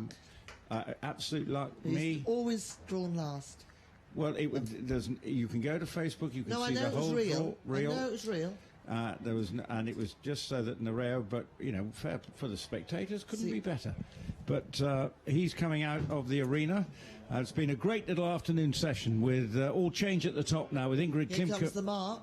And standing by, Ingrid Klimke's out in front, Jonty Evans in second, Karen Donkers in third. And where is Kieran Glynn going to add? The only thing that can be said for M is it's now consistently marking higher. Yes. Sort of just to leave everybody with a slight thought. 52.3, is that right, Peter? Yes, and 64, 64 and 66%. Well, there you go. That concludes the first part of the afternoon session. I think many of the crowd here obviously quite rightly off to go and get a warming cup of coffee because there is a chilly wind here, but it's been a scintillating afternoon, and I hope you can join the two Ps and me, Rupert Bell, in a few moments. Well, I'm happy. Pamela, I'll refer to you in future by your name, but they're off to go and have a break. And it is going to be around about 20 to 4, I should say, that we will be back with Caroline Chatelet. Hope you can join us wherever you are listening, whether it be here at Badminton on Badminton Radio or on the internet, listening to us on radio or via the live stream. Many thanks for your company so far, but in the meantime, we'll be taking a short break and then heading off to join Joe.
106.1 Badminton Horse Trials Radio here, bringing you all the action of the Mitsubishi Motors Badminton Horse Trials 2017. Back with our commentary team shortly, but taking a look now at what was possibly the most emotional session of the dressage phase of this competition. We had some real highs, we had some crushing lows, and Harry Mead is here with me to look back on the last 10 tests or so.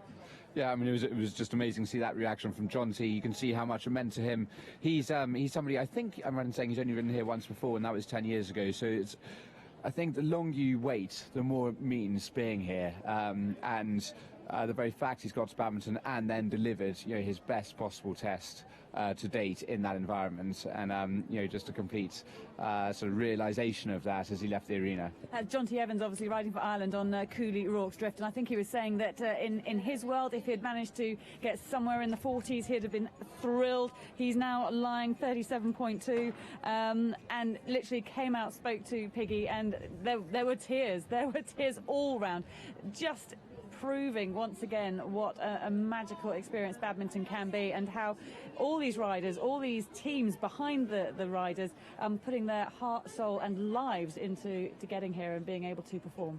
Yeah, and what was interesting about John T's test was it got better and better, and there were real highlights towards the end, and his extensions, the cadence in the horse, the marks really towards the end of the test, sort of getting up to nines, and it's a lovely way to finish. What was interesting with the next test, Ingrid Klimke's, was the complete accuracy there, because many people in the stands, I was sitting with the crowd in the stands, and there wasn't the same level of excitement, but it really showed what the Germans are so good at, which is producing a completely mistake-free test.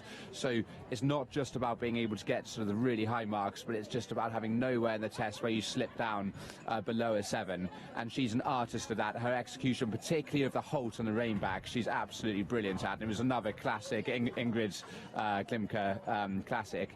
So, it was perhaps to some of the audience a bit of a surprise she went into the lead, but the reason for that was the real consistency throughout the test. Yeah, it was absolutely solid, wasn't it? There wasn't a weak moment really to see, and it's just about that overall consistency. Although just nipping back to John T, because John T's honestly, his expression when he came out and when he came to talk to us at Radio Badminton, he was saying as he came down the centre line, because you come down the centre line a fair number of times in this test, and he said every time he came down there, he just fixed the judge at sea with a Glynn, and he was not going to back down. He goes, if it was a staring out competition, I was going to win it, and I think that's probably what secured him the score he came out with. Yeah, and Johnson's been quietly confident this week. He's really sort of felt that, I don't want to sort of reveal his hand too soon, but I think he's really felt that he's in with a shout, and you wouldn't have said from just scanning through the starting list that he would have gone into the top 2 after the dressage, but I think he's had that quiet confidence. So the horse has been getting better and better. He had that wonderful result of the Rio Olympics last year, and the horse has been going very well in training, so it was something which he was just calmly, quietly confident with. Okay, well, let's very quickly hear from John T speaking to Piggy moments after that test. Been joined by John T. Evans. Hang on, I want a kiss, Pig. You can have a big kiss. Honestly, watching you in tears then, it makes me want to cry. I just know how much hard work and how much moments like this really mean to us, don't they? Oh, well, now you've said that, I'm not going to be able to keep a straight face. He's definitely my horse of a lifetime. I've ridden some very average horses in the past. I've ridden a couple of really genuine ones, but he is unreal. And I haven't been quite sure all week whether he's completely with me. He was quite lit up on Wednesday with the Mitsubishi Motors Cup thing going on. He started to come good. He felt really good this morning. I thought, oh, we've trained so hard with we trained with Gareth Hughes at home, and we have Ian Woodhead with us at competition, so I couldn't have better help, to be honest. We've worked so hard at it, and I can't believe he's done it. We've wanted to get under 40 for so long. We got 41 at the Olympics, we got 40 at Chatsworth last year. I mean, unbelievable. It's moments like this that keeps us jumping out of bed early, doesn't it? Yeah, absolutely. When you've broken something, or you've got to muck out another one, or you've got to ride another baby horse that's trying to buck you off, or you know as well as we do. Yeah, it's unreal. It's very special. And I don't want to move away from today, because today is a very special day, but tomorrow's another day as well. Yeah, without doubt. Without doubt, you know, and it's a great. I think he's designed a great track, and you know, I'd like to think it'll suit my horse. He's very bold. He's got a big step. You know, he probably looks to a small horse to some people because I'm so lanky, but he's got a real big engine and a very big heart, so he'll give it his best. Is this his first 4-star? Well, I don't know whether do they technically call the Olympics a 4-star. He went to Rio. I think technically they call it a 4-star. You know, it was a very technical track. This is probably bigger, and without doubt he wouldn't have seen. He's had reasonable exposure, but he wouldn't have seen crowds like this. And are you going to go for it tomorrow? Oh, well, finishing on the dressage score is the aim. Oh, good boy. Well, best of luck, and very, very well done. We're very proud of you. Thank you. Thanks very much. Just lovely. What a great story there for John T, and a great test that's put him into second place. Harry Mead here with me. You were just listening back to him describing that test, and as a rider, I bet you knew exactly what he was describing in every emotion there. Yeah, and I think the dressage is something that takes up the majority of our time training, and Jonty's worked so hard at this, and that really came through in that interview, and it's wonderful to be able to put that into practice in the arena and not, you know, like we saw with the next Irish rider, poor Cathal Daniels, who just really, you had to feel for him, because he, I mean, just a heartbreaking time out there as his horse just really melted in the atmosphere. Let's just talk about that, because there is a sort of expectation, I suppose, of people thinking, well, you know, you've got to a 4-star, your horse has probably seen a bit of the world, and he's going to, even if he's not the best dressage horse in the world, going to be able to produce something decent. But yeah, full marks to the guy for keeping the horse in the arena. Yeah, and I mean, Cathal's only 20 years old. He's one of the youngest, I think probably the youngest competitor here. And, you know, when you're riding even a very calm horse, there's, you know, it's a lot of nerves going through you as a rider in your first badminton. And I have to say he did a very good job. The horse was, you know, stuck between that freeze and flight instinct. And he did a really good job to keep the horse on track. It was just heartbreaking, because sometimes a horse can begin to breathe halfway through a test like that and start to settle, but he really just had nowhere to go, and I thought Cathal did a really good job. I was sorry to see the judge at C give him 5 for his riding, because I actually thought he handled it very well, and it just simply wasn't his fault. And yes, he didn't have the chance to show off any very well polished or well executed movements, but at the same time he sat very calmly throughout and really, you know, sort of made the best of a bad situation. And frankly, he was going to end up at the bottom of the leaderboard anyway, so I thought it was slightly unnecessary. Throwing him a bone wouldn't have mixed things up, would it? Exactly, yeah. Have you ever had anything similar to that happen to you?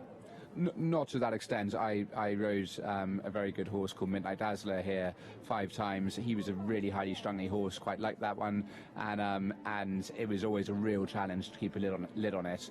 And it's very difficult, because you're on a very unlevel playing field. You know, some people are riding horses that are as calm as anything, but it is a 3-phase competition, and okay, he's too far off the pace now, but in other years, you know, if you manage to get a half-decent test out of him, you know, that horse, I bet, goes really well cross-country. Okay, so at 20 years old, having had his first experience of badminton, not necessarily being the one he'd have wanted, what would you do if you were him, going home and building from that experience and trying to take a positive or something constructive from it? Well, there's a couple of things. Firstly, if I was going to talk to him now, I'd say, look, you're going to have plenty more badmintons in front of you, so don't see this. And I fell victim to this a little bit, in that I was so desperate to ride a badminton since I was a little boy, and it was my lifelong aim.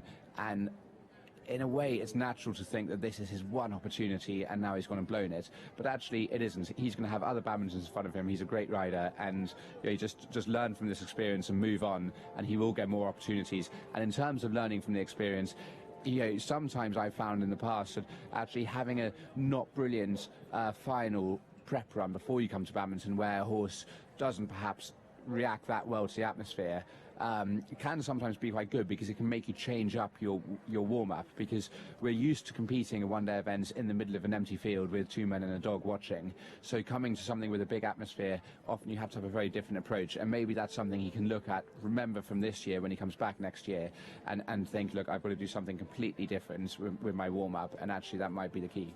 Can you desensitize a horse to the atmosphere at home? I mean, is there any chance of replicating what the sort of electricity is in that arena? You could probably invite the village round. Yeah, invite the local primary schools to come and cheer and clap. I think a lot of it's about exposure. Particularly when you get to a big event like this, coming and working them in the atmosphere as much as possible.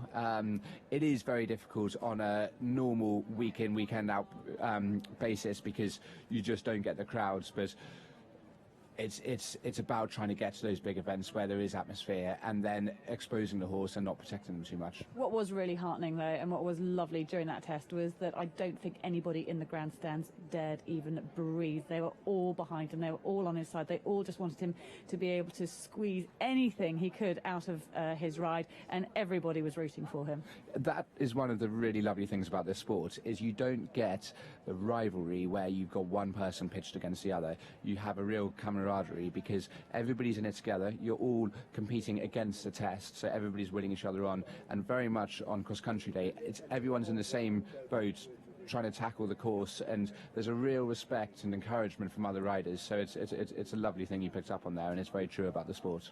So taking a look at the end of the third session today, we've got Ingrid Klimker out in front, 36.4, John Teague, 37.2. Karen Donkers, she was second into the arena this morning, 37.3. Theobald Valet, he was last night's overnight leader, 39.7. Bettina Hoy, currently in fifth, 39.2. But another test that you want to talk about is Sam Griffiths, on a previous badminton winner. Yes, Sam riding Paul Ang-Procker. I thought that looked like it could have been one of those tests to really challenge the lead, and it was lovely. There was some wonderful moments in it, but unfortunately, it's the opposite to the case with Ingrid.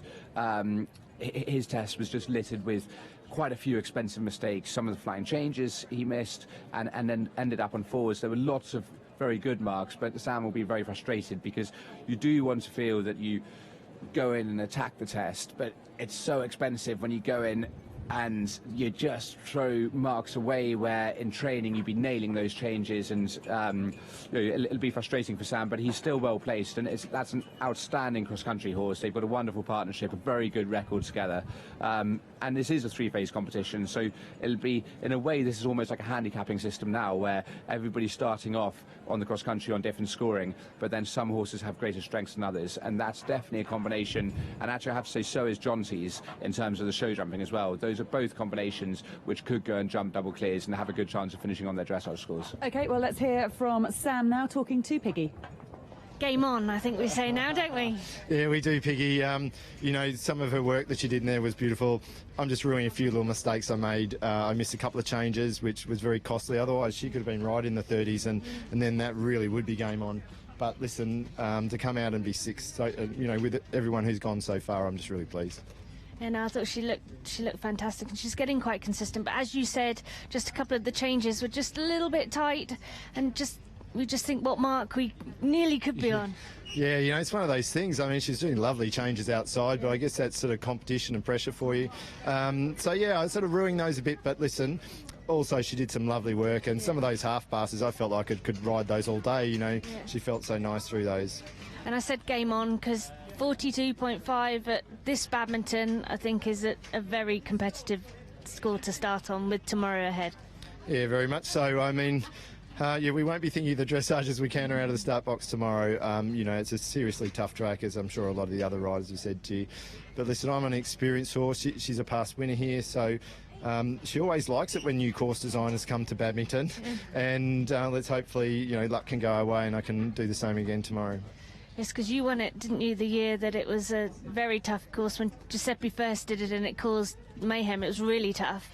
And so a new designer again, hopefully the same luck goes your way. I'd like to think so. The year I won it, the conditions were really tough on the horses. It was very wet and windy. But listen, new course, new challenge. I just hope things go my way. Yeah, well, fingers crossed, Simon. Good luck. Thank you, Piggy. You're listening to Radio Badminton. It's 106.1. We'll be back for the final session of dressage in a moment or two. But right now, Harry Mead with me. We're just hearing from Sam Griffiths there talking to Piggy French. But this was a really interesting session for you. Not for the obvious reasons. It wasn't about low scores for you. It was about friends and family, wasn't it? Well, we're all here sort of cheering on friends, and Sam's a great mate. I'm godfather to his daughter, Eliza. And then a couple of horses later, you had Gubby Leach, who I was best man to, and he's a really good friend. He actually rang me yesterday and said he had a bit of a problem, which is he's lost quite a lot of weight recently, and could he borrow my tailcoat because he thought his might drown him. Anyway, I thought he was being a bit optimistic, and he was too big for mine. That's a great example, though, isn't it, of what a close, tight-knit community this is. Yeah, we all spend a lot of time competing, and we see each other every week.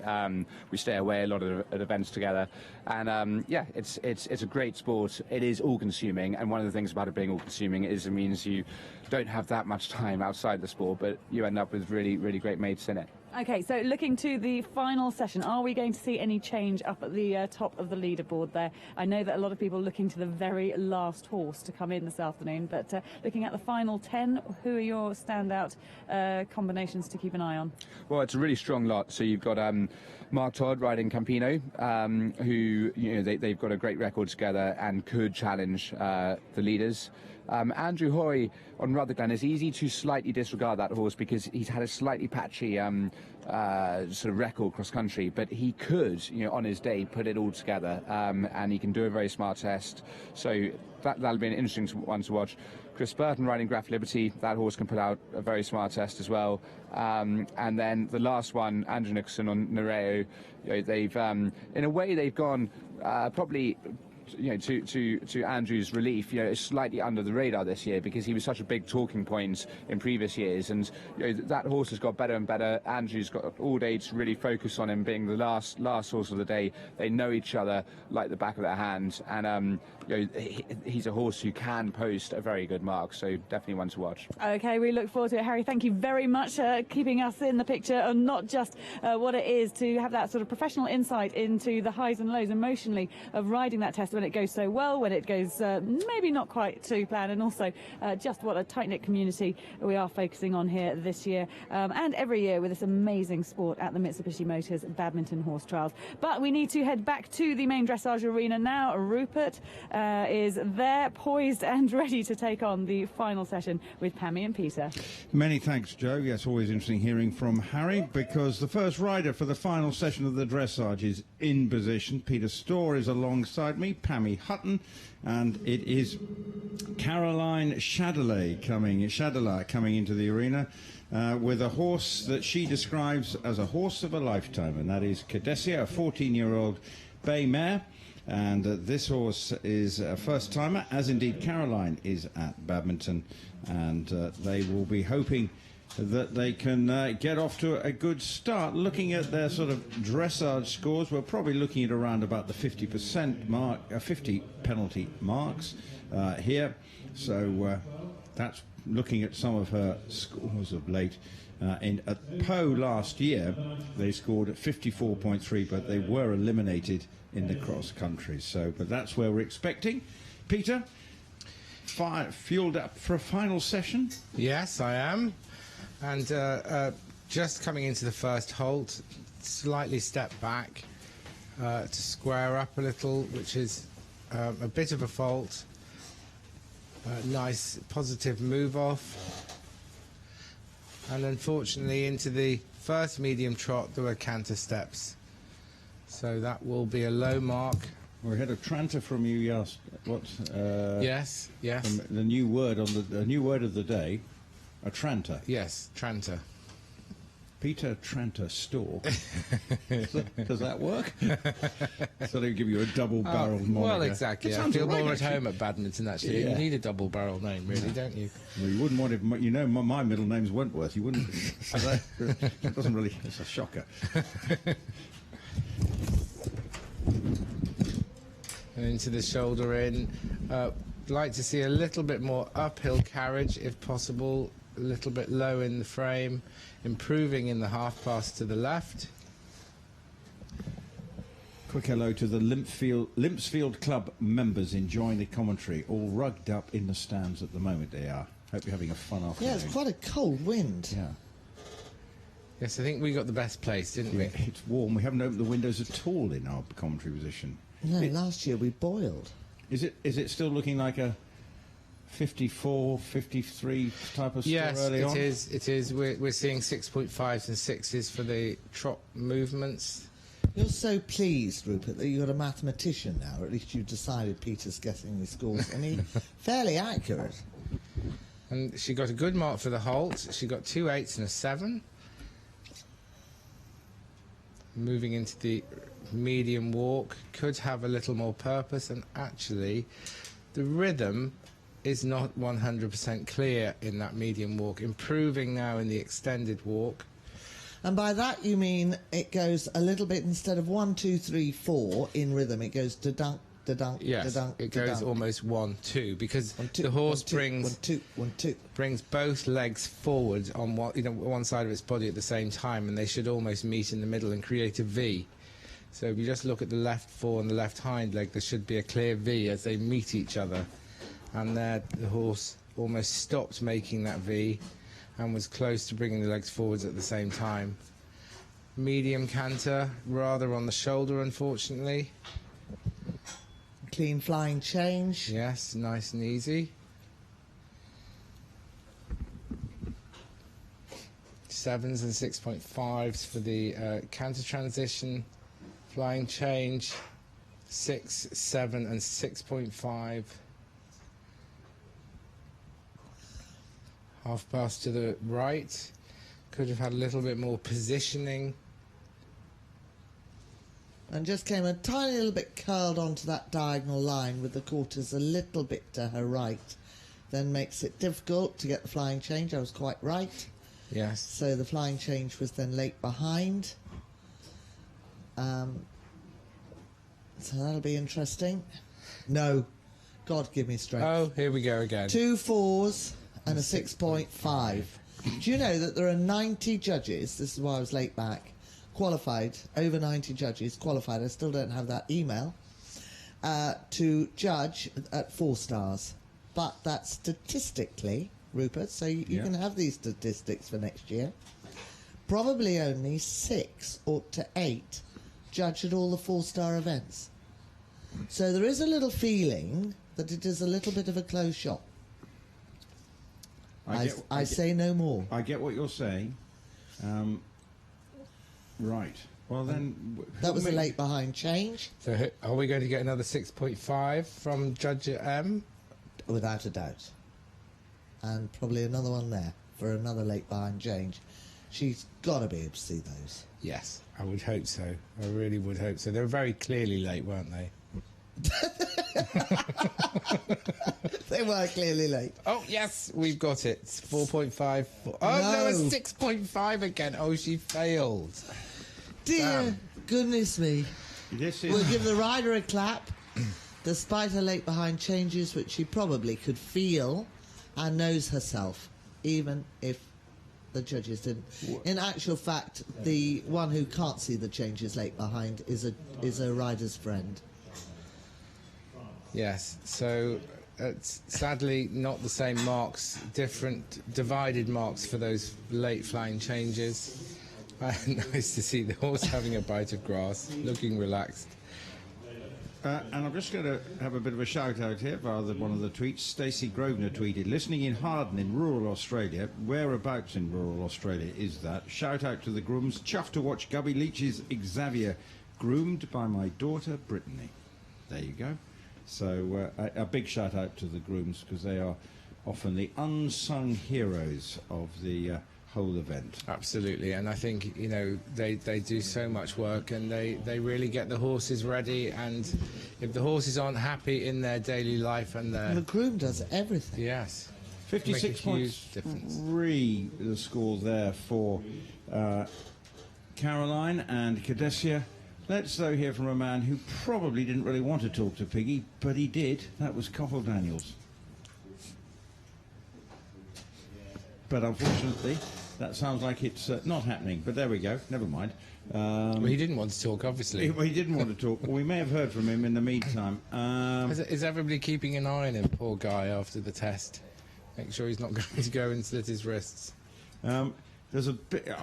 Pammy, I can't I work need out... to send that to you, don't I? Well, there's no chance of me reading it, but anyway... Yeah, it's too small writing, Yeah, but isn't it? anyway, we must all hail Sir Mark's in the arena. My favourite rider. Okay. I'm sorry, guys, we all have favourites. Well, this man is a legend. I watched his ride of 1995 again. I was a bit of an anorak. I started watching some website stuff on the website and seeing his stirrupless stirrupless ride around the cross country. Can you imagine jumping around badminton with the one most, stirrup? And it was interesting, galloping, he was suddenly having to lift his leg up and get into a jockey-style position to ride. I mean, it was just... do go onto the website and look at it, and you find it on YouTube, but it is an extraordinary piece of horsemanship. Yes. And he's such a horseman, and that's a difficult thing to describe, really, because it's all-encompassing, isn't it? But this horse, I have to say, is saying to him, I might not give you the easiest of rides. And this is NZB Campino, his 15-year-old bay. And he's very sensibly doing an extra 10-metre circle. You can hopefully tell me it's been double clear everywhere. Was it, where's Campino been double clear? Was at Le Moulin in 2015, when finishing fifth with a score of 36.5. That's bonkers. It's just straight, isn't it, Peter? Is it just straight, or the quarter's slightly right? Quarters were slightly right, I think, into a very square halt. One step in walk before the move-off would stop the 9. This was his 2012 Olympic horse, where they finished 12th and scored 39.1 in the dressage in Greenwich. Had a bad show jumping. 9.87. So it didn't stop the 9. I would think... The one step of walk should have done, but not today. In fact, nice forward going shoulder in, and a forward going half pass. The horse just... I call that, Peter, if I've given you a heart attack before, here's another one. I call that wriggling and tiggling. It's just not absolutely steady on the contact. No, and really not really accepting the positioning in the half pass. My main concern, Mark's doing a great job, but the horse does look like he's trying to stay a little bit too long in his frame and trying to pull Mark forwards out of the saddle, not really staying on his hind legs. And that's just possibly where the couple of 6s are creeping in from the judge at E. Just tell you, the last 2 Olympics, poor old Mark has had a problem. Because remember, in Rio de Janeiro, he was going well, and then he had 4 fences down in the show jumping to end up in 7th. Real disappointment for him. You'd want to murder the horse. That wasn't this horse, though. Oh, it wasn't? It was Leonidas, but he had the problem with 3 fences down in London with this horse.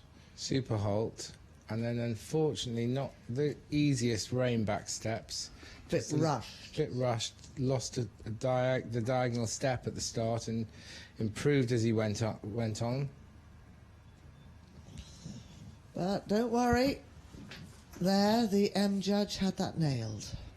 Yeah. She's good on the rein-backs, isn't she? She's good on...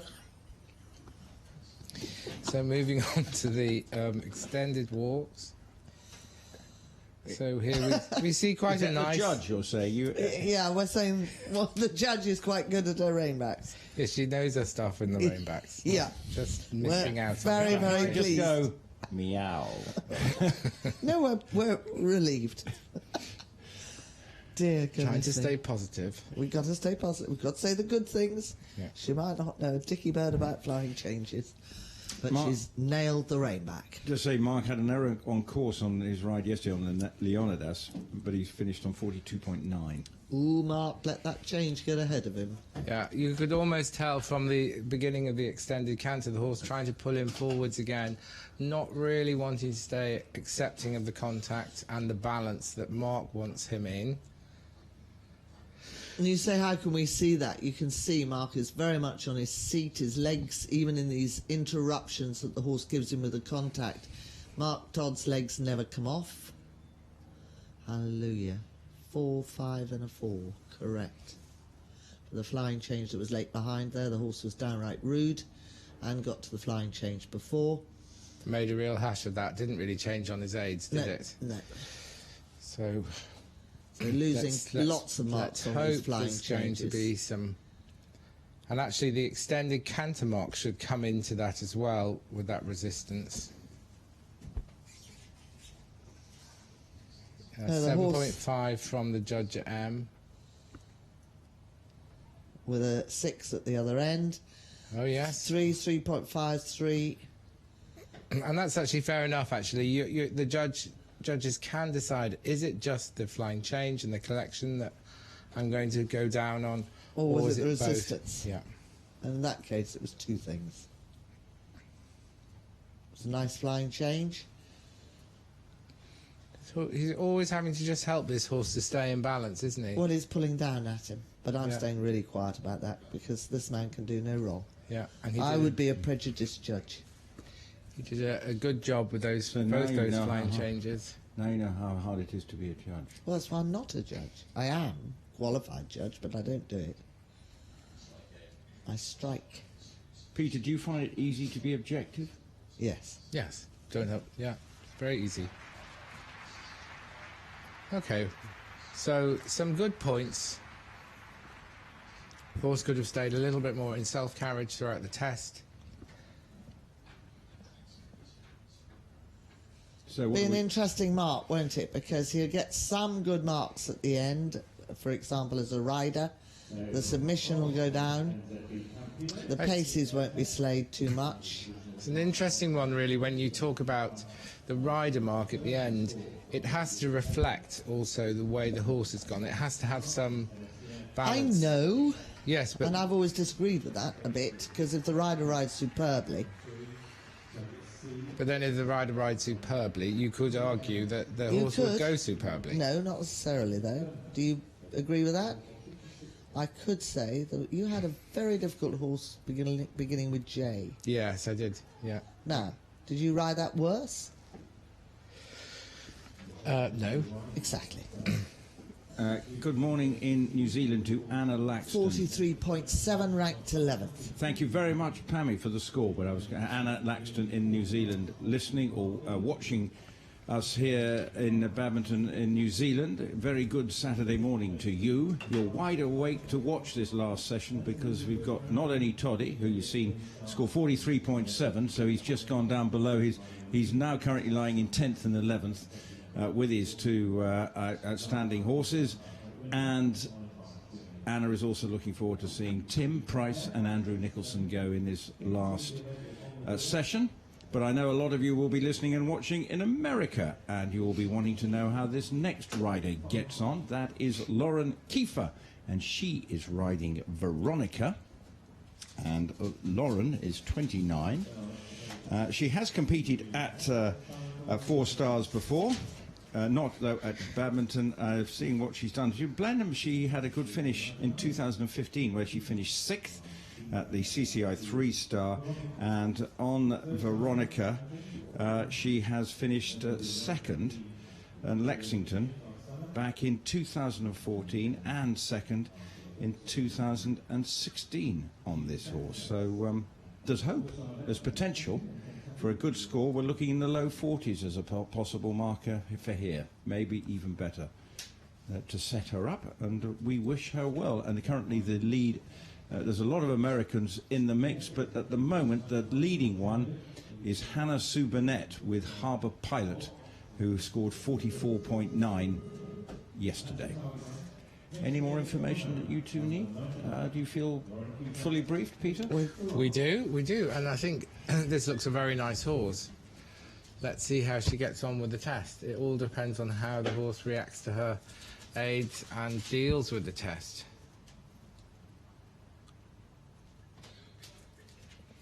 Cantering down the centre line, a little bit open in the frame, a little bit like Mark Todd's last horse. She took over the ride from Karen O'Connor in 2013. Fairly nice entry. Could have had a better transition into the halt.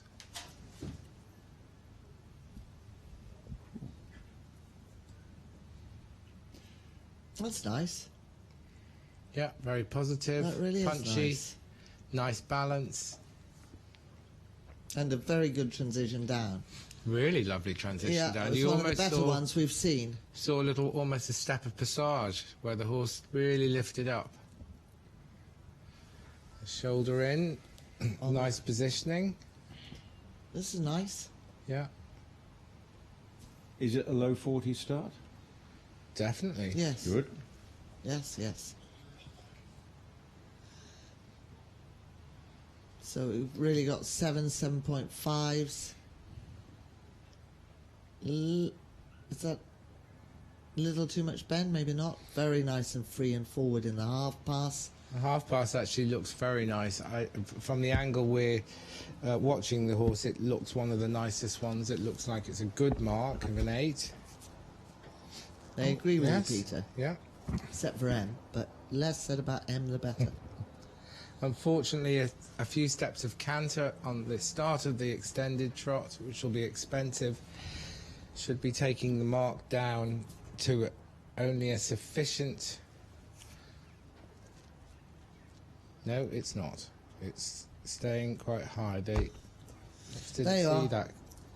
At Addington, are you going to be all forgiving of mistakes? Absolutely. If they canter, I'll just keep giving a 7. No problem. Good marks, very good marks for the Holt. Yes, and the 9s, Rayback. 2 9s. Be aware, Rupert. Oh, hello. 2 9s. The walk looks a little delicate.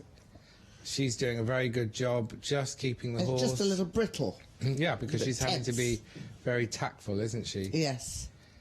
There's some stretching there, and there is some improvement in the quality. It's almost going to jog if she's not careful. Let's see how she picks the horse up into the medium. Of course, Very carefully. The walk is the hardest pace to maintain the quality of as we train these horses. It is, and also it's the one pace that can be disrupted with tension. More than anything else. Yeah, more than the others. So the medium canter to the collect to the flying change. Medium 7, flying change, technically completely correct, a little bit of change in the outline. 7, 6.5 if it was at the National Dressage Championships, because it did just sort of stiffen, didn't it? Yes, I noticed a little bit when this horse started that she uses her frame a little bit against the rider, in the canter work particularly, but we're still seeing some quality work. Actually very bold. That's nice. Very bold and very nice in the extended canter. Brought her back beautifully, sits well. Very nice flying change. Yeah, didn't use her hands. That's good. Okay, so hopefully we'll see some 8. nice marks. Yeah, I was thinking 8, and we've got an 8.5. We've got an 8.5 for the change as well. Is this on the 40 mark? Well, we've had some high marks, close. so we'll see. I don't think it's going into the lead, but it's certainly up in that leaderboard of the top 10. Nice stretch. Very relaxed. Very nice stretch. Lovely actually. rhythm. She scored 50.6 on her other horse yesterday, Landmarks Monte Carlo. This is going to be a lot better. This is getting high marks. 8 for the half passes, 8 for the stretching, 1.7. Clean flying change. Yeah, Could be straighter. Possibly only the 7 range. And Nate for that. On the left to right, it just gets a little tight in the back. Yeah. Consistent, isn't she? Yes. Let's see whether she gets her transition to trot. Yes. Yes, she does. It was a nice transition. Really nice uphill forward trot to finish. That should get a good mark. Stepping back into the Holt, unfortunately. The horse should step forwards into the Holt. 6.5 and 2.8 for the collected trot, which looked very nice. And an 8 and 2 7s for the Holt that stepped back. So you're pretty pleased with that. Brenda Sparks, watching, listening to us in the States, in Nashville, had the great pleasure. She said really enjoyed watching her at Lexington last year, where they finished second, and describes them as a beautiful pair. And I have to say, our two judges, my beautiful pair here. Yes, we agree. The two The peas, day's getting to you, Rupert. Yeah, my beautiful pair. Oh, My, dear. the two peas. Anyway, So we 7.588 for impulsion. 878. 8.599. So she's into the 30s, is she? Yes. 38. She is 38. 38. Well, Fourth place. That is fantastic for Lauren Kiefer. As we say, a dual 2 times runner-up in Kentucky. So that makes her a genuine contender, given that she is more than capable of jumping clear, doing double clear. Is that ahead of Jonty? That is not ahead of Jonty. Very pleased to hear it. Jonty was at 37.2. It wouldn't want to be Peter, would it? No, it wouldn't, but it was still a really nice test. Yeah, it was a very good test. And some really lovely things, and really beautiful rider. Can I give you one nugget now? Michael Young is now in 7th spot. He will have to produce his best ever performance to win a 4-star. No, but because he's never won from a position of 7th before. What was he at the Olympics? He wasn't that high in the Olympic dressage, was he? I think he was. I'm going to get that checked. My dear colleagues, I got told that nugget by Andrew Baldock of the Press Association, our British equestrian writers president, but that came from our colleagues at Equi Ratings, so I wouldn't mind them just letting me know if that is the case. What Michael Young has to do, if this would have to be one of a sort of best performance from a position to go on to win. So are we with Ingrid Klimke, Jonty Evans, Karen Donkers, Lauren Kiefer, Thibaut Vallette, Bettina Hoy all ahead of him, and with still some very good combinations to come, and one of them coming in now, Andrew Hoy on Rutherglen. So it is all looking very interesting, and it's just setting up so wonderfully for the next 2 days. It is. It's going to be really exciting. I shall enjoy being a couch potato, sitting quietly on the television. Well, and listening to us. And listening to you, except a bit difficult. No. We're watching the television. No, turn the sound down of them. You don't want to hear Mike Tucker. No, I can't do a Rory now. It doesn't work for me. But anyway, Ingrid Klimke, Germany. No, that doesn't work. That's not very good. And that's why I'm not an impressionist. But let's get down to business with Andrew Hoy again. A 58-year-old Aussie. And they've competed here at Badminton before. And Andrew obviously has many times. And they competed together at the Olympics in London, where they finished 13th. What's he looking at? Is he worried about something?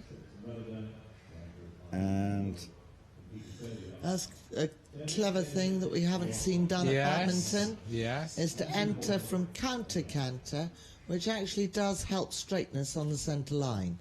That's the first competitor we've seen do that. Brief halt. Maybe he's asking everybody in his own way to be really quiet in the stands with that looking round. Knowing that we ask on Radio Badminton, do you think? That's nice. Very positive. It's an elegant horse. It is. What do you mean, no, he didn't say. I got the facts wrong. I knew I would. We didn't say that, said my colleagues. In his first 4-star, he was 14th after dressage with a 47. And then what did he do? I'm getting there. He started the London Olympics in 11th place and went on to take individual gold. And the same in, I think, in Rio as well. So he's done it before, so don't write him off yet. That's what we're saying. Sorry, back in your box. I did think you were getting a little premature. Well, I think the whole day's got to you. You probably. Andrew, I'm sorry if I've misrepresented the facts you told me, but never mind. It's my fault. It's a long day. But more importantly, how is Andrew Hoy getting on? Very consistently. Yes. He's got a nice swing to the trot. Loads of 7s, 7.5s. It's a very elegant uphill horse. Showing some collection. And just really settling. The tailcoats can now be of any colour. It's quite a statement, isn't it? His tailcoat for some of the eventing lot, because it was at one stage, especially the English, it was very staid and safe, wasn't it? No I think gold it still buttons. is staid and safe with the British lot. Well, I've still seen, sort of colours on the jackets, gold buttons. The person that didn't have gold buttons was Beanie Sturgis. She was more traditionally dressed. Yes.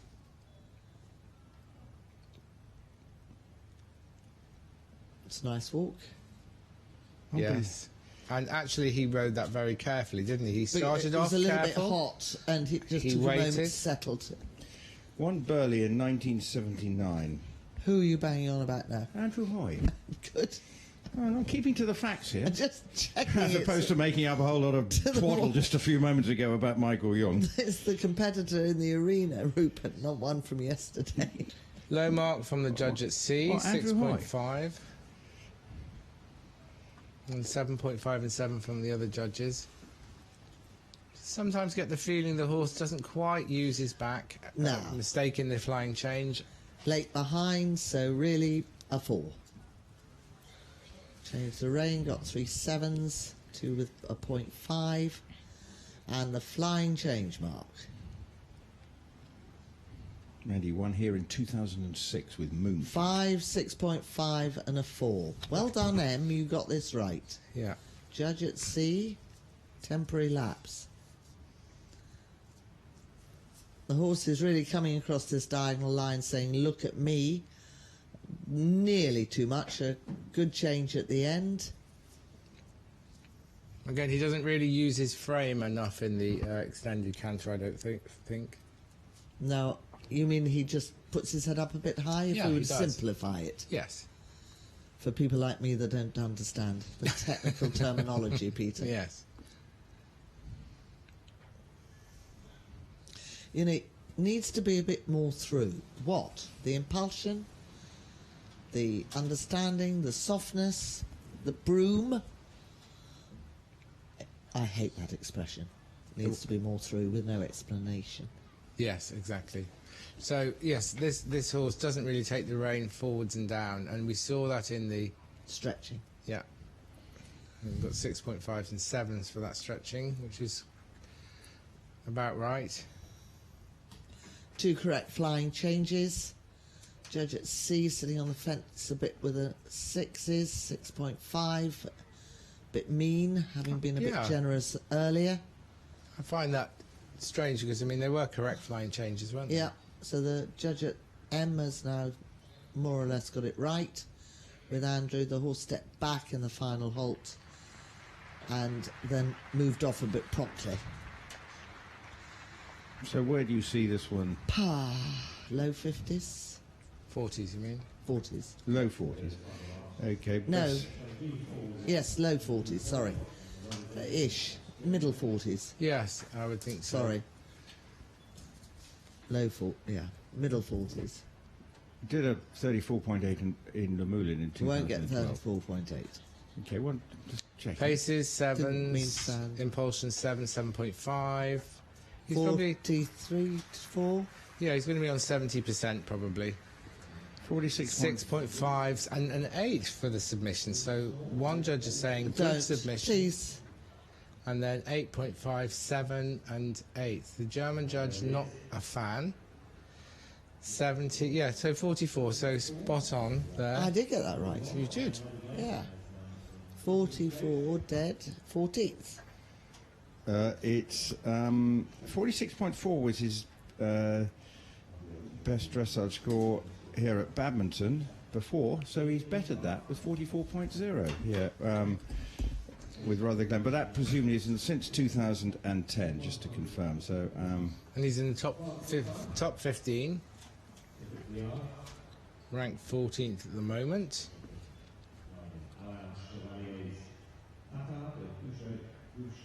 So that Cedric Liard coming into the arena. So and that means that 40's top 15 Andrew Hoy is into 14th. Cedric Liard, another of the French competitors coming into the arena, riding Qatar de Puig Rouget, and he is coming in, and he is competing remarkably, even at 45, for the first time at Badminton. There you go, but it has competed at Burley before, but on a different horse. Slightly surprises me, that. We can hear the surprise. Rupert, just in case you thought I was having a little nod off, if I poured some coffee, I'd be fine.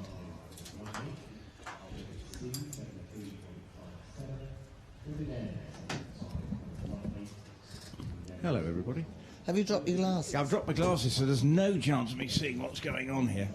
But because we were just Peter and I were taking a momentary pause to hear whether there are any more stats. Well, no, I was just having to deal with some other matter, but I'm multitasking. You are. I have to say, you're very good with the multitasking. Could you tell that to my wife, please? I will. I'm quite happy to. Doesn't seem to be the normal response. And you stay good-humoured all day. Not bad. Not bad for a bloke. Right, Peter. Okay. That looked like a Pammy transition. It was. I'm hoping you're going to do a better one next weekend. A little bit on the shoulders in, and then not quite square. That's a bit. That didn't sound too good. No, well, I'm not too good at transitions. No, it's not been your forte. I can do other things, not too badly. You could do a lot of things very well. But not transitions. And luckily, they don't have any walk pirouettes. Here we're seeing a little bit lack of suppleness and some unsteadiness to the contact, and some resistance with the tongue, perhaps, at times. I think there's a bit of difference in the contact down the left rein to the right rein, and regardless of whether you're supposed to ride with more inside leg to outside rein, I would just love to have this contact more even. Yes. I would ask him to ride every single step on a dead even contact.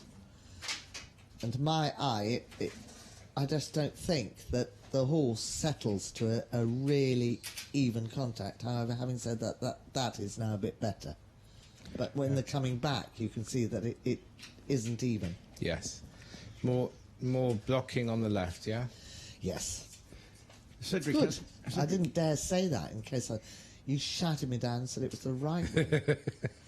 So this horse, I'd take more right rein on whichever rein I was on. Cedric scored on his other horse yesterday 47.3. Better or lower than that? Higher than that? 47.3. I think worse today, so far.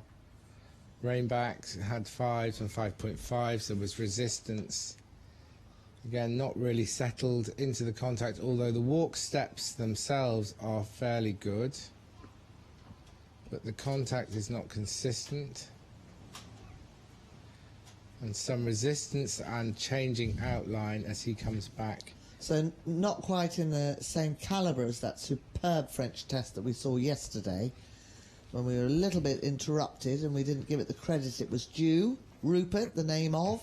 Who, what? I'm not very good at pronouncing. This horse? No, the Frenchman that did the super test yesterday. Thibaut Valette. That was right.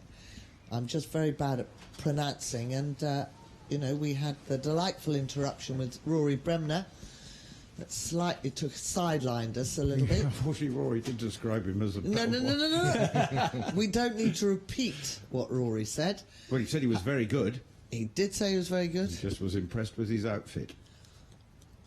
The flying change didn't really happen. No, and to be honest, it was so late behind. It was about 5 strides late behind. Well, on the shoulder a bit here in the extended canter. Nice, clean flying change this time.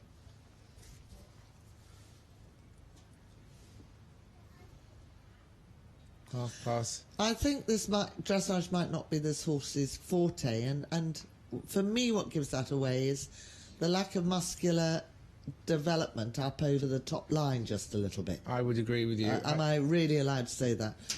Can I have the engine running to leave Badminton? Why? Horse trials at the end. Well, because this, the judges, French enthusiasts might not be just really happy. But to me, if you work a horse in a really good outline on the 3 days you do dressage a week, then it could have a little more muscle up over the withers and over the back. Yes, agreed. Performing his flying changes nicely. He's got some nice work in here. It's just not really quite consistent, and as he comes down for his final centre line, with some 7s for his last flying changes, again just propping onto the shoulder in the last halt, which is very square. So there are good things and things that could be improved. Yes. General way of going needs to be improved a little, but some of the movements, he actually pulled them off quite nicely. Well, that dug me out of jail, Peter. Thank you very much. I'm very worried about an international crisis. Right, well, can I ask you about judging? Deirdre has dropped in to see my man Mickey, who is the man keeping us on the road here, and handed him a question. And Mickey, if I've got the question right, is Deirdre's asked the question, how do the judges get to their dressage mark? Well, very easily. Well, I was going to say, with Peter, can you just rattle? Can you rattle 0 to 10? Yeah. Not performed is 0. 1 is... 1 is bad, very bad. 2 is bad. 3 is fairly bad. Yes, and then 4 is insufficient. 5 is sufficient. 6 is satisfactory. 7 is fairly good. 8 is good, 9 is very good, and 10 is excellent. And there are half marks in there as well. So at no you point could say fairly towards fairly good is 6.5. So at no point does it have to be perfect, does it? No, it doesn't. And that, actually, we haven't seen a 10 yet at badminton. Okay. And that's the first for a long time, 51.1. Now, Deirdre's 51.1, but she did... Now, how then... You've been talking about percentage of 64% and everything. How then do they convert it into 51.1? Oh, don't ask us that. I don't know. We understand the 73 or the 65. Okay, well, I think that's where... Matt will be able to tell you later in the wrap-up, which I should be able to hear to badminton.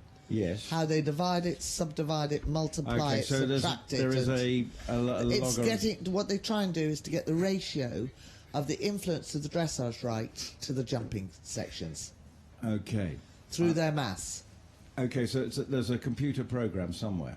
Oh, very definitely, but I just haven't got it on top Okay, of my well, head. no, well, now that helps, because it's sort of how they work it. But now we better worry about another Australian who's coming into the arena. After the 51.1 of Cedric Liard, that's put him sort of in mid-div, incoming in is Christopher Burton. Coming into the arena, riding his horse Graf Liberty, a 12-year-old gelding. Of course, he's had some great results himself, including winning Burghley last year. He was so far ahead after a 30.2 dressage score on Nobilis, and then had a good cross-country, had 4 fences down, but still won with a score of 49.4. But on this horse, he finished 4th in the Lumulin 4-star in 2015. Opened up with a score of 36.4, which would be not quite good enough to put... Well, it would actually put him in for a tie of the lead with Ingrid Klemper, because her score is 36.4. So this could be another slightly decisive moment in proceedings. It could and should on the statistics. Here we have another very nice rider. You can see he knows what he's doing, knows the job. Sitting really beautifully. Yeah. Nice uphill horse, coming down the centre line. Nice white gloves, so he's confident that in his hands. Some riders have worn black gloves. Did score 32.9 back in 2013 at the CIC 3-star at Blenheim to finish 2nd in the end. 1 show jumping fault. Well, it was very good and straight on the centre line, with a practically perfect halt and a good prompt move off. Okay, so I can't see why that shouldn't be less than an 8. And the horse stayed still, you know, for a long time. You know, he showed that off really well. Positive forward steps in the medium. Yes, that's nice. So we had 7.5, 8.5 and 8 for the halt. Really going forward. Very forward. Is it a fraction fast, Peter, for the 9? Just a tad? No? I thought the positioning really more... perhaps he could have had a little bit more positioning, but, you know, very nice. He had an 8, a 7.5 and a 7. And again, this way, showing some nice half passes. That's nice. That was quality, wasn't it? Yes. Real quality.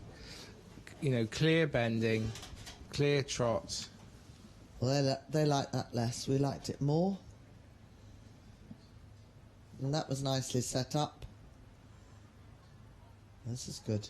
You can see this rider really sits nicely with the horse, swinging in the back, and he stays with the horse. No, just... Nice halt. Very nice halt. What word's that? Well, it's, are you going to halt completely square or not? 3, 4, 5. Well, he did. He halted square. Is that because you've run out of any means of describing? 9s and 8s for the halts. I was holding my breath for him. 8s and 8.5 for the rein back. Where are we looking now? This is sub 40, isn't it? Oh yes, absolutely. And where? But is it sub 36.4? Well, give him a chance. He's Let's just see. walking around on a loose rein, long rein, Hang an on. extended walk. It hasn't cantered yet. He's actually doing a very nice extended walk. And then you need to know whether the judges wake up and the flying changes work. And medium walk actually only a 7 and a 7.5. I thought it was actually better quality than yeah, that. I like that. 7.5, bit mean on the extended walk. I don't know what they're wanting to look at there. One judge gave an 8. Had one interruption with the contact. Not the most uphill in the canter, medium canter there, although he achieved his correct flying change. Change of rein, 6.5, 8 and 7. Here we go that's quite again. a big difference. And 7 and 7.5. Half Well done, pass is judges, nice. for the flying change mark. It's all right. They're all booking in for your judges' course day. Gone out on Facebook now. I've been sent the anyway, the method That was nice. as they work out the penalty score. Okay, he's getting 8s for the. He had 8s for the half pass to the right, so he's clocking 8 up for the some flying marks. changes, so he's now in business. He is. So this is going to be one of those sub 40s score. I can see For me, that. just on occasions, I question the word collected canter. Just not always collected to my eye when it could be collected. Yes. Like in that last half pass. It was free enough. No, very nice stretch though, I have to Super. say. Yes. So let's just hope nobody gives it a 6.5 now. 8, 8, 8.5. Thank God for that. Good. And flying change came off. Doesn't he sit well? Wasn't the quality of Jonty's flying change, but still correct, and they've given 7s and 7.5s. Actually, I'm moving up my marks for the judges this time. Actually, they're doing well here. Yes. 7.5. But there, the collection in the canter and the uphill transition. Yeah. I suppose it's because I'm just thinking that this is going into the top 4. Where? Is the That was question. great. Where is the question? Well, So- he's had a lot of high marks. Let's see what the final marks give him. I reckon he's going to be in one of the 75s.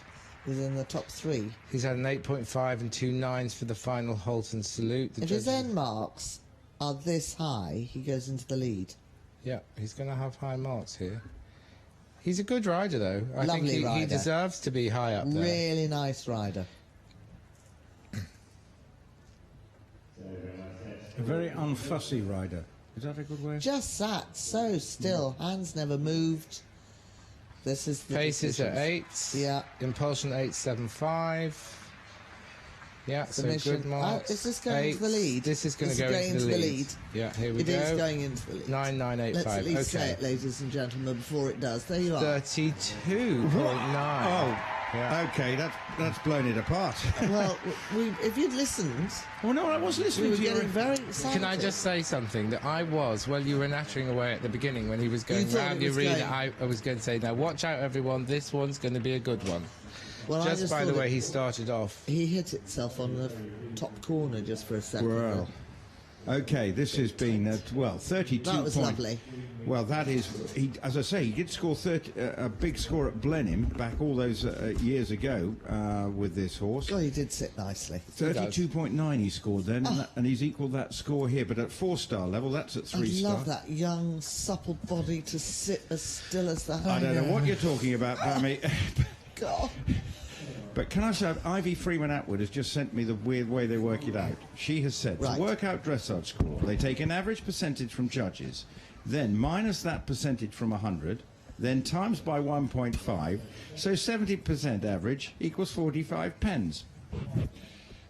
Perfect. Thank you, Ivy. I think we all understand that. There is a simple formula. In the meantime, let's go and join Piggy with Mark Todd.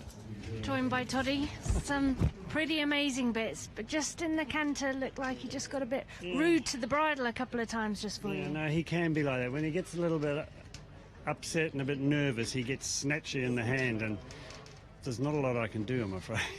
No, but I mean, what's annoying is like he's absolutely normally 100% sound on his changes and everything else, but when he gets like that, you can't ride him. Expensive mistakes, but still there or thereabouts. Well, the crazy thing is, yesterday morning my first horse did an absolutely perfect test, and he's 1 mark better off than this one who made loads of mistakes. So, but anyway, that's how it goes, isn't it? That is how it goes sometimes, unfortunately. But anyway, I'm happy enough. I'm very happy with that mark. Yeah, well, it looked absolutely fabulous at times. And are you happy of your order of your 2 for going round tomorrow? Well, I think so. I mean, really, it doesn't matter. They're both pretty experienced. I think tomorrow you've just got to stick to your plan and do what you think's going to work. Certainly, that's what I'll be doing on the first horse, and hopefully, it'll all come off. We'll be watching your first one with much interest to see how it's going to go. Yeah.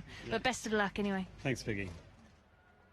To Sir Mark Todd after his second test today, where he finished on 43.6. Just behind his other horse, Leonidas. So he's currently in 12th and 13th. The lead, though, is held by Christopher Burton after that brilliant 32.9. But in the arena now, we have Louise Harwood, who is on Mr. Potts. Tough as teak is Louise, and she is on, as I say, Mr. Potts. Did you say she had broken ribs? Well, I was told at the trot-up that she had broken ribs. Now, I don't know what state they are at the moment, but I'm sure that she might still be feeling a little tender. But she is on this horse, Mr. Potts, who has competed here twice before. And just checking what this horse has done in terms of... Burley did do 58.5 in the dressage. And just seeing anything else that he may have done. Badminton, they've scored 52.9 last year. There you go. Up to speed.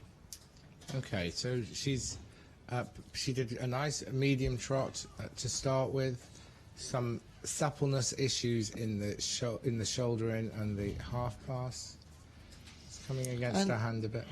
Yeah, I was going to say, suppleness issues, do you mean it needs to be more bendy, flexy, or where you're seeing it is in the contact, isn't it? It's in the contact, but it's also coming out in the fact he's stiffening his body as well.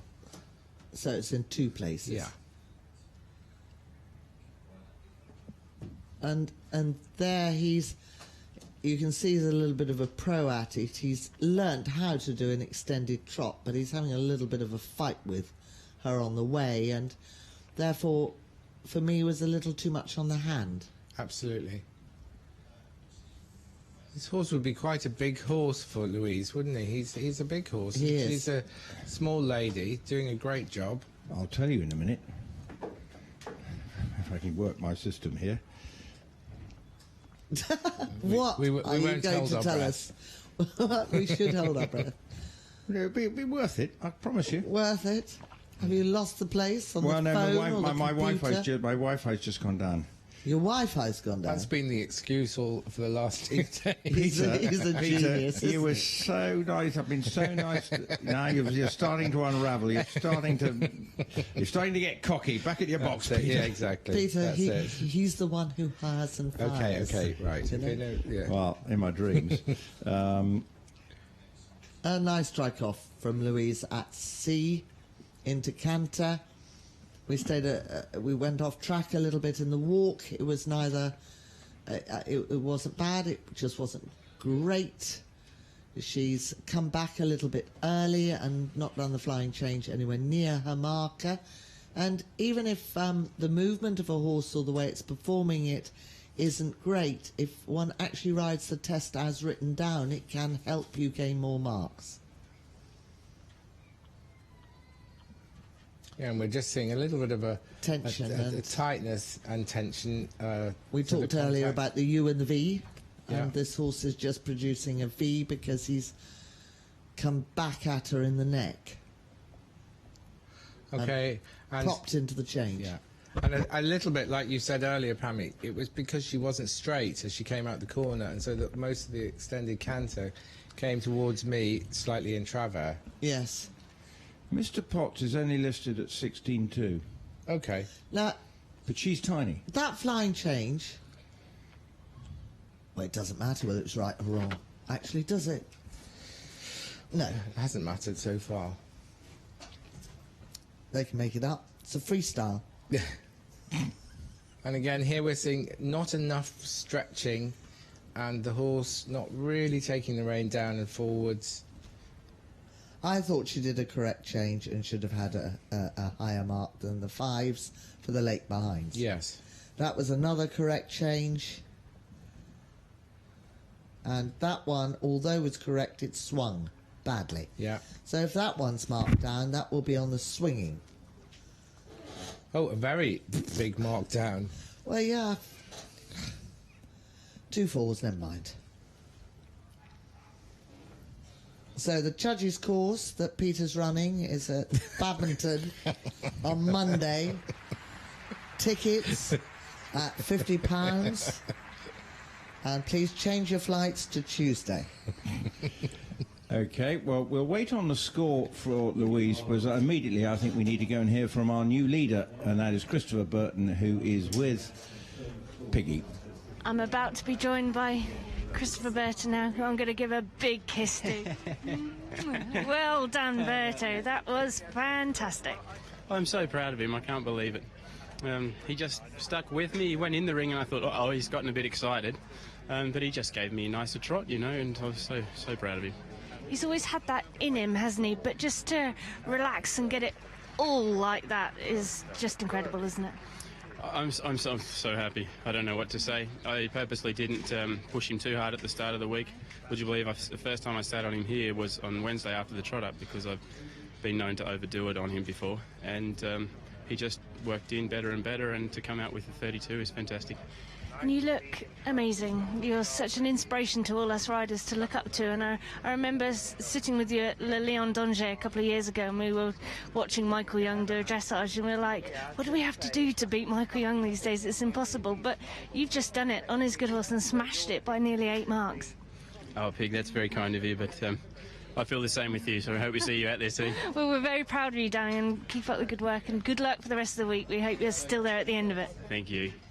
Well, it was a great test from Christopher Burton, and it's going to take some good efforts to try and overhaul him. 51.9 was the score for Louise Harwood with Mr. Potts. Now, what about Tim Price? Always a force to be reckoned with now. He is competing on a horse who's making his badminton debut. That's Xavier Feyer, 11-year-old gelding. And obviously it will be interesting to see how he gets on here this afternoon. And obviously competed at Pau last year, where they scored 48 in the dressage but were eliminated in the cross-country, and has finished last year in the CIC 3-star 9th up at Blair Castle. Looks to be the best result for this horse in recent times. So there we go. So maybe we are expecting not a horse to go into the lead, but to possibly post a competitive dressage total. Very attractive horse. It is.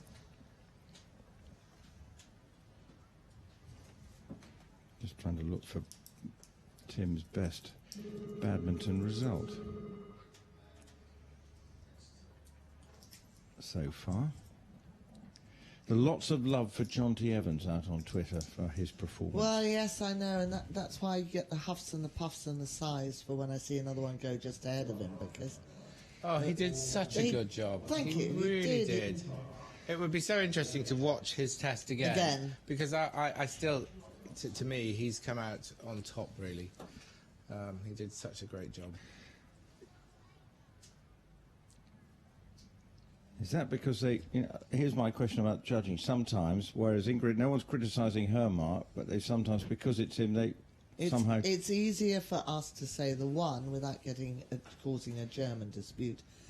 To say the one that we thought could be higher than it is for us to say the one that is higher could be less high. Yeah, and I think Ingrid is a fantastic rider. We all know that. We're She's not multi-talented. Oh, yeah. Rides at Grand Prix dressage and at this level. And I think if she sat Preventing. back and watched both tests on the video, she'd be the first to say that there were some marks that Jonty could have had higher in his flying changes. Yes. But anyway, let's get out of this. Yes, let's move and on move to Tim. swiftly to Tim Rice. So we couldn't be in more Tim trouble. Rice? Peter. Tim Price. Tim Rice. Tim Rice. Because I got my brain on my car being revved up to get out of here very quickly. Showing some nice steps in the half pass. A little bit low on the forehand. On the forehand, perhaps. I would just like to see a little bit more engagement. This is collected trot. It is not working trot. And again, the same thing. I would like to see the horse carrying more weight on the hind legs. He's sitting very neat. So and the tidy. steps are forward. So when Yes. you say collected, you don't want the steps to be any less purposeful. No. You'd like the hindquarters lowered. Collection isn't about slowing down. It's about the change of the ratio of where the horse sits. Or the hind legs takes more weight. I led you into that beautifully. Didn't I? 2 breaks in the medium there. In the extended, rather. Just lost balance. Best performance here for Tim, 9th on Ringwood Skyboy 2014. The halt not absolutely square. Thank you, cameraman. What was his name?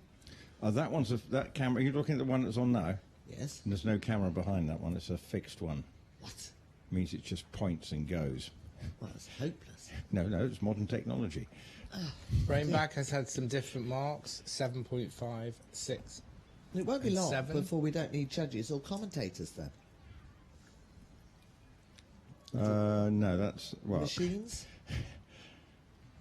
No, that's not going to happen. So we are looking with this camera very closely at the overtrack, which Explain that could again be a to me. little bit more. That's when the hind foot it goes in walk over and front of the footprint that the front foot leaves. Oh, so like And going... Interestingly, the marks, they're not so high on that. 7 and 6.5.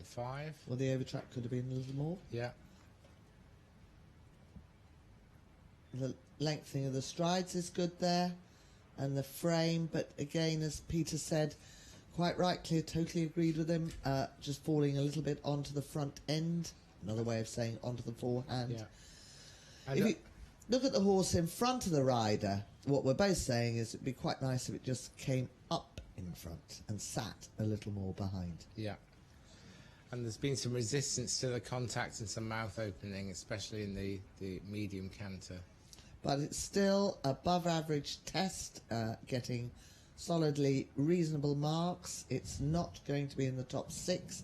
The flying change got ahead of him. The horse did that in front. Yeah. Before the hind end. And the half pass is all right. And again, the frame. No, Peter, please. Oh no! Here Somebody we go. said to me 4, that they... 4, and 7 for the flying change. No. Okay. I despair. That is the worst. That's 3 marks different. She's not improving as the day goes on. The M is She's copying. getting worse. You cannot give a 4 and a 7. Yeah, and sadly, the lengthening of the frame in the circle stretch on the long rein didn't really happen.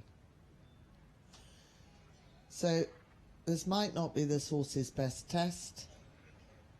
And again, just not quite on the aids for that flying change. They all gave it a 4. Better beyond me. 2 4s and a 7, please. This is his last trot to the last halt. A little bit on the forehand. Now again, Tim, you can be very, very happy with the judge at M. They got 3 4s then on that one, didn't they? Yes, but not for the other one before. I know. There's no way a 4 and a 7. I shall enjoy listening to Matt Ryan on the way out. Please get it done. It takes 20 minutes for me to get to Tetbury, then I lose the reception. Well, it might be a bit longer than that, but I'm sorry. But you'll be able to hear it when you drive in the morning then, if you're coming in. No, because we're on air today. No, you're not coming tomorrow, are you? No. I could, last year, I could hear it to Cirencester. Well, you never know. You might be able to. We got to Swindon this morning, so there's a chance you might get to Cirencester. But we want the score for Tim Price. We've got 3 more combinations to come, all star names: Oliver Townend, Tina Cook, and Andrew Nicholson. So all out to make an impression on what is turning out to be a very absorbing day's sport, with Christopher Burton out in front on 32.9. 48.2, a 66, a 66, and a 70 from the judge at M. She was a little higher, perhaps. That's so tactful, Peter. Yes. I'm beyond tact now, yes. So it really doesn't matter. So basically, you're frustrated. I'm frustrated because if I was one of those riders, which I once was, and you worked this hard to produce tests at this level in the world's top 4-star, you expect to have top 4-star judging. Okay, that's Pammy Hutton's saying as it is here on Radio Badminton, with Peter Storr alongside him. Now, this man is not frightened of speaking his mind at times. Oliver Townend is coming in. Now, his expectations are that he knows he will be, as always, doing his darndest, but this horse competing at 4-star level for the first time. So this is part of the horse's learning curve. It's ODT Kharib, a 13-year-old, and obviously we'll be hoping to produce a good score here. And let's take a look at some of the scores for this horse.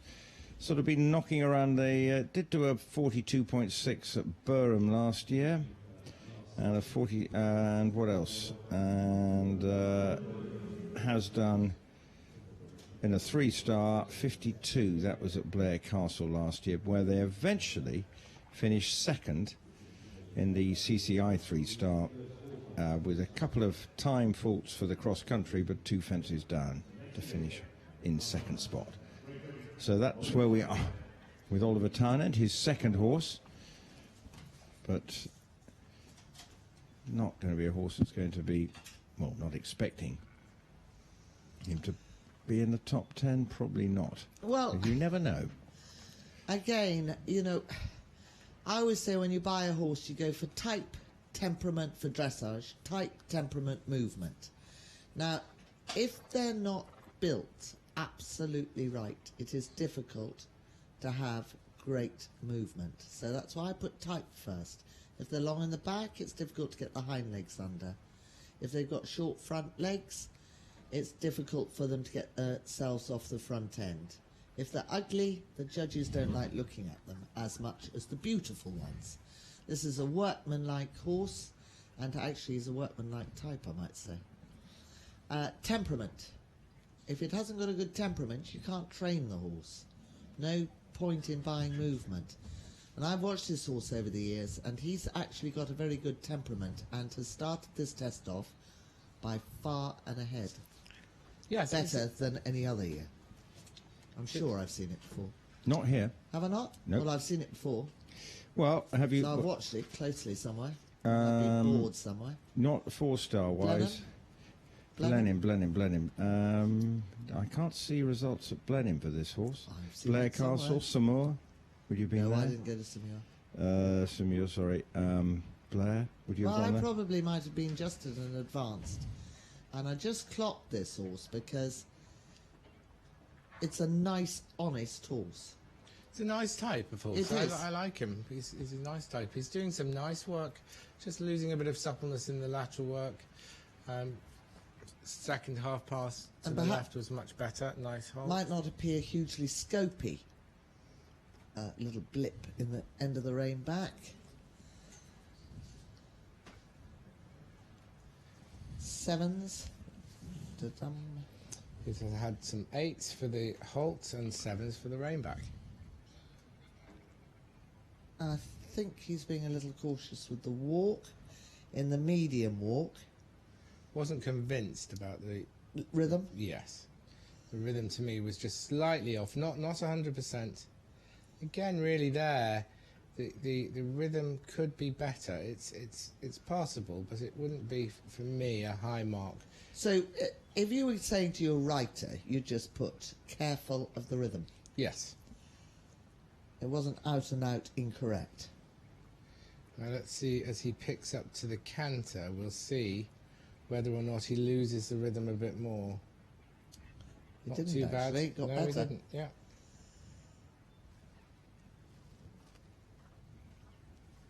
Where have I seen this horse?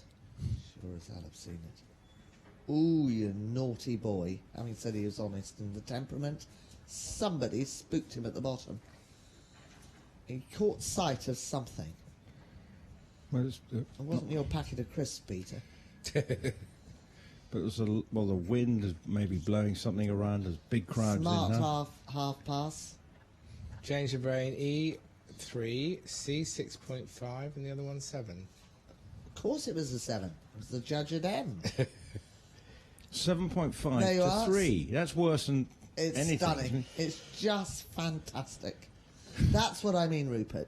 Are you telling me that these brilliant riders and horses and all the work that's gone in for years, 4 or 5 years to get here, 6 years, 9 years. Here we have another flying change, 4, 4 and 6.5. It's perfect.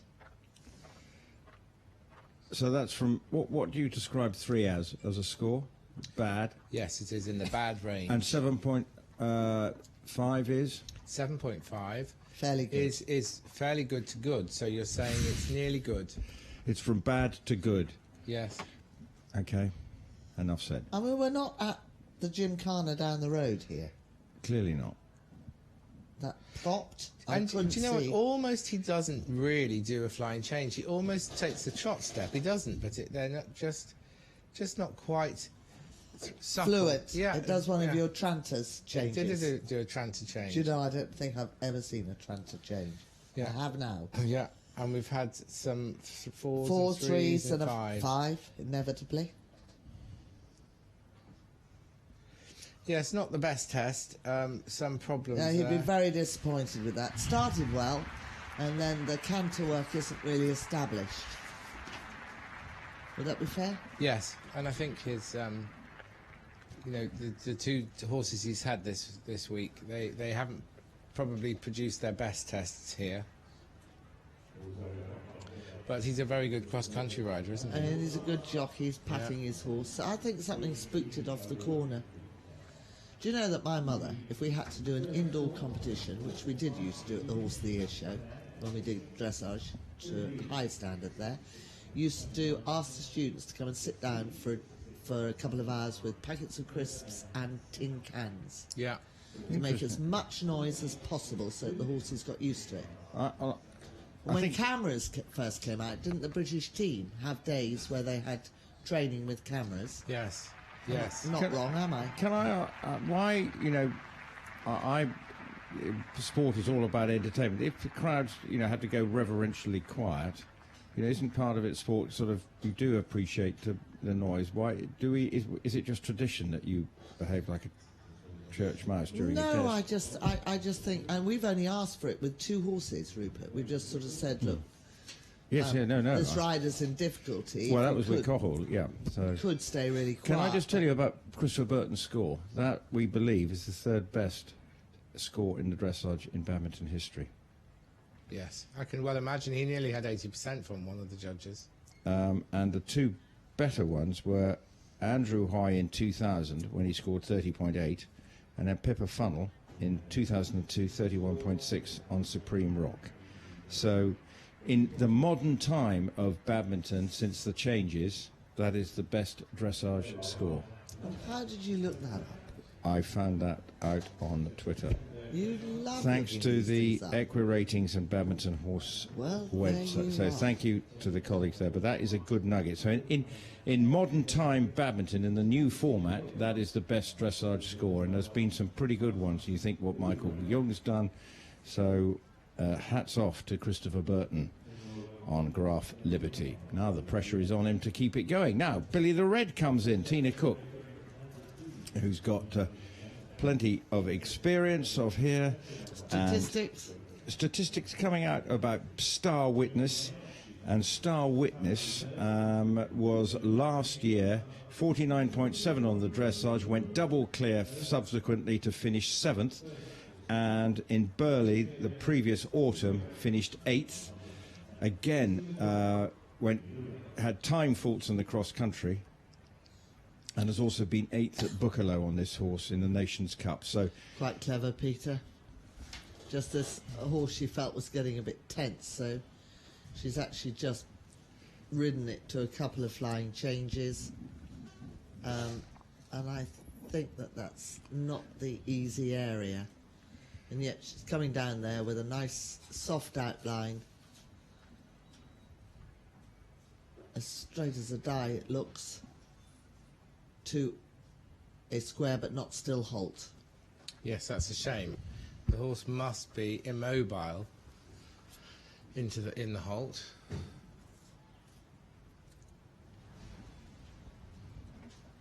Tina's already had one horse competing yesterday. I'm just trying to check her score. So the marks reflect the fact on the first centre line with a 5, 6.5 and a 5 that the halt really never quite was established. I made an error. She's on Billy the Red, not Star Witness. I'm getting, I've got too much information. So what a complete idiot, Rupert. Tell myself off. Go on, so Pammy, glad. before you said I it. thought it was easier that you did, Rupert. I was very grateful. Because I'm, You see, it's helpful when you get the right information. It is helpful. You see, I've been put away. Put away? Because my stats things, I've got the rider orders, and it hasn't got Billy Red. It's got Star Witness. I'm reading those facts. Oh, stupid boy. Oh, so you're reading from the wrong information? Well, I need to find out. Billy the Red at Blenheim finished 6th in the 8 and 9-year-old back in 2016. It's a very elegant horse. It is very nice. Was 9th in Poe last year. I'm rescuing the situation. Not particularly well, but I'm trying. It's a really attractive horse. And nicely to the contact and a nice outline, I would say. How old? How old? Rupert? Bear with me, caller. He's getting panicky now. It's like I've screwed up, so I'm trying to rescue the situation. Here we go. I'm coming back on the bit here. Billy the Red is 2007. That makes him 10. So we're going to see a lot more of this. Owned by Liz Murdoch and Keith 9, Tyson. 7 and an 8. It was bought from Catherine Robinson. I think I asked how old because he just looks a little younger than some of the older horses we've seen and not completely consistent. And he was travelling reserve for the Olympics last year. And as He's I say, so beautiful. Then went on to be 9th at Poe. I'm back on track. Breathes a huge sigh of relief. And he's just jogged. Yes, he has. She very sensibly took that strike off early. Yeah. That was a good call. Yeah, so she'll lose the medium walk mark.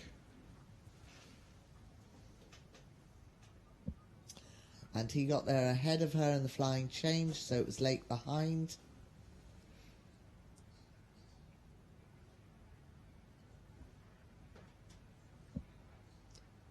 And the silence is because we are waiting. Yeah, we're waiting. Well, you're sorry. No, I've 6.54, so there you go. There you go. That's good judging for you. See, it was a 4 of a flying change. It was a bad flying change, wasn't it? Yes, it was. Insufficient.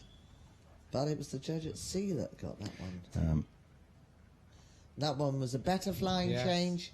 Could have stepped under a little bit more with the left hind, but it was a good flying change. It was a correct flying change. So the judge at sea gave a 6.5 for the first one and then a 7 for the second? Yeah, and we'll go no further. Now we're coming to the last 2 flying changes. Peter, you do the first. I can't see it. Oh, Is she doing the stretch? We're doing the stretching. Forgot that bit. That's nice. Yes, nice stretch forward to the bit. Could stretch down more, I have to say, but it was quite nice. Came back nicely. Yeah. And you actually don't have very long to wake them up for these 2 last changes once they've had a little stretch and, dare I say, a snooze. And the flying change was correct, just a little bit not quite in balance. And that was a nice flying change, much better balance. Do you think that went 1 stride early off her aid? The second one? Yes. Didn't look that to me, but perhaps I was looking at the legs perhaps and not at her aid. She rode it quite beautifully, if it was.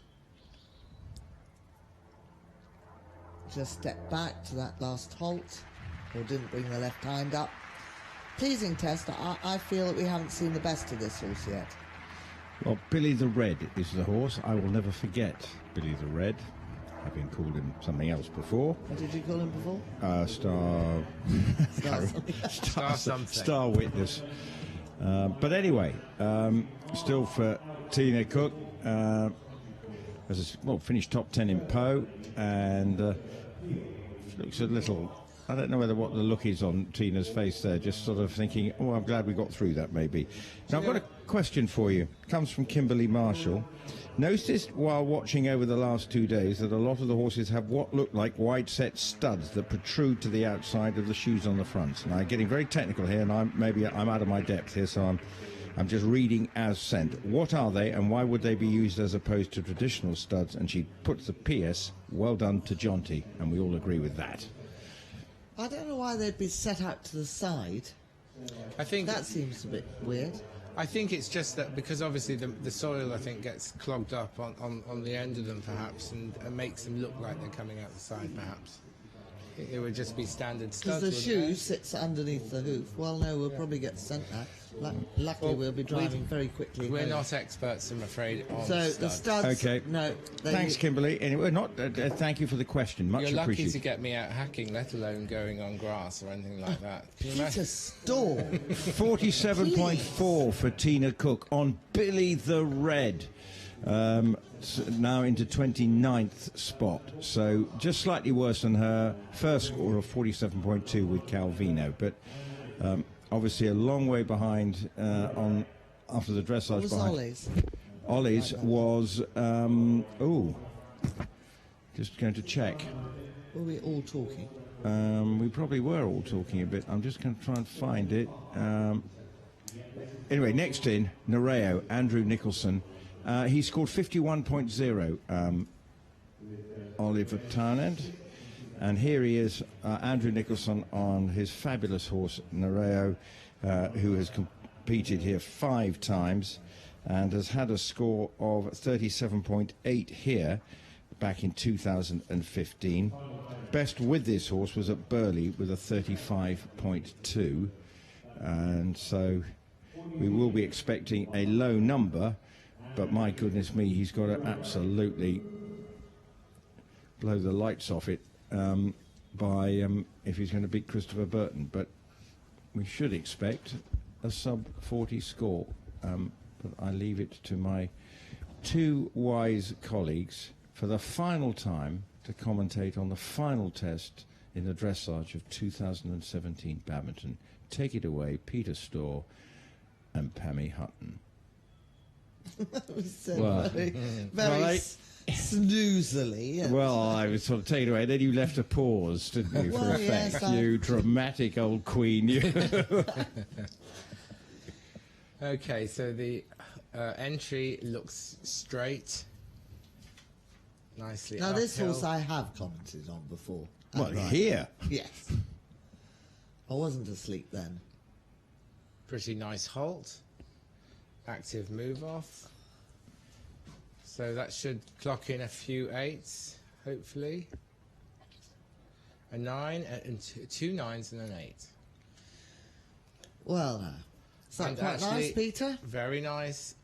Good ground cover and lengthening. Good transition? Dropping a little low in the frame in the transition, but it was very nice. Hey-ho. It's an 8 something, isn't it? It's 8s.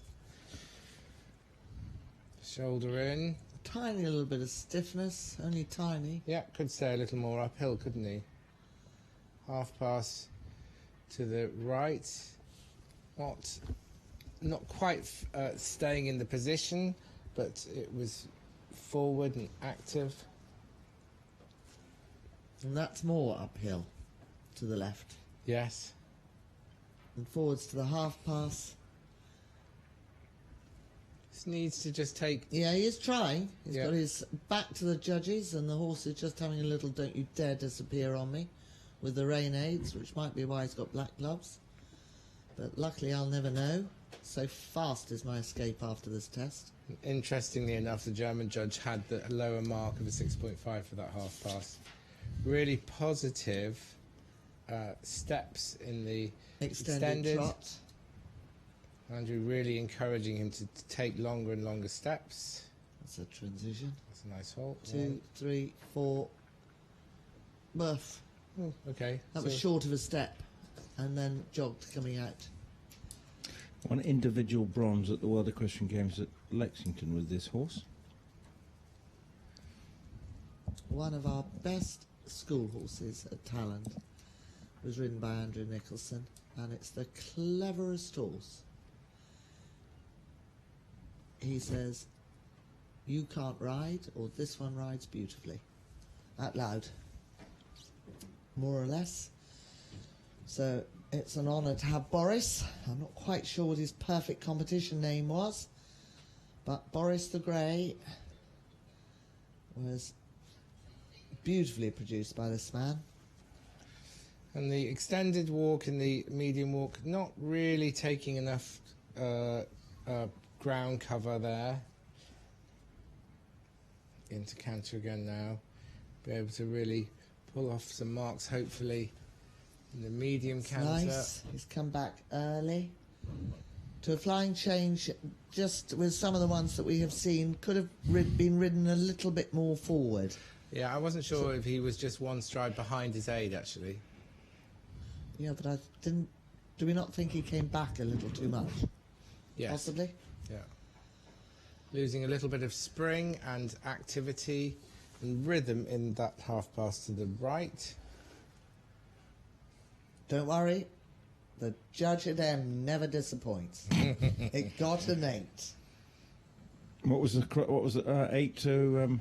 8 with the flying change done on the spot. And the worst score in the judges then? Okay. Extended canter, 9A to 7.5. Now the change was together behind. 5, 6 and 6.5. Okay, so one judge said it was not good, and one said it was nearly fairly good. So, ladies and gentlemen, whilst he's stretching his horse on this circle before the final 2 changes, and Peter and I make a very hasty exit, we really hope you've enjoyed it, learnt a little bit of something. Brenda Thank you for putting up with us. Brenda Sparks just says, "God love you for speaking your mind, Paddy." So there you go. I'm still getting out of here quickly. No, don't. Nice flying changes. These last 2 just rocks a little bit, Peter. He does. I mean, I've had rocking on my test sheet. I don't mean rocking and rolling. It's a pity we're not.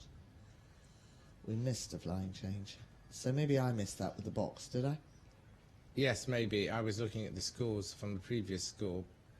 I think coming back to the rocking, it comes because of the tightness in the back, doesn't it? It does. The horse doesn't really let the movement come through his back and body enough. I think it just stiffens that little bit, and I was hoping for 8s all the way.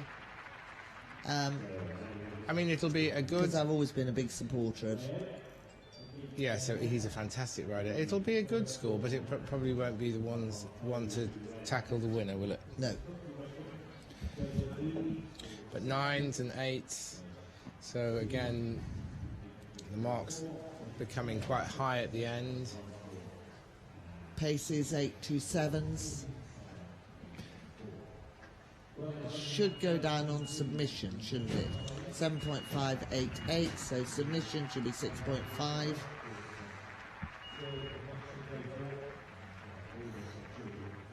So we're just waiting on the score.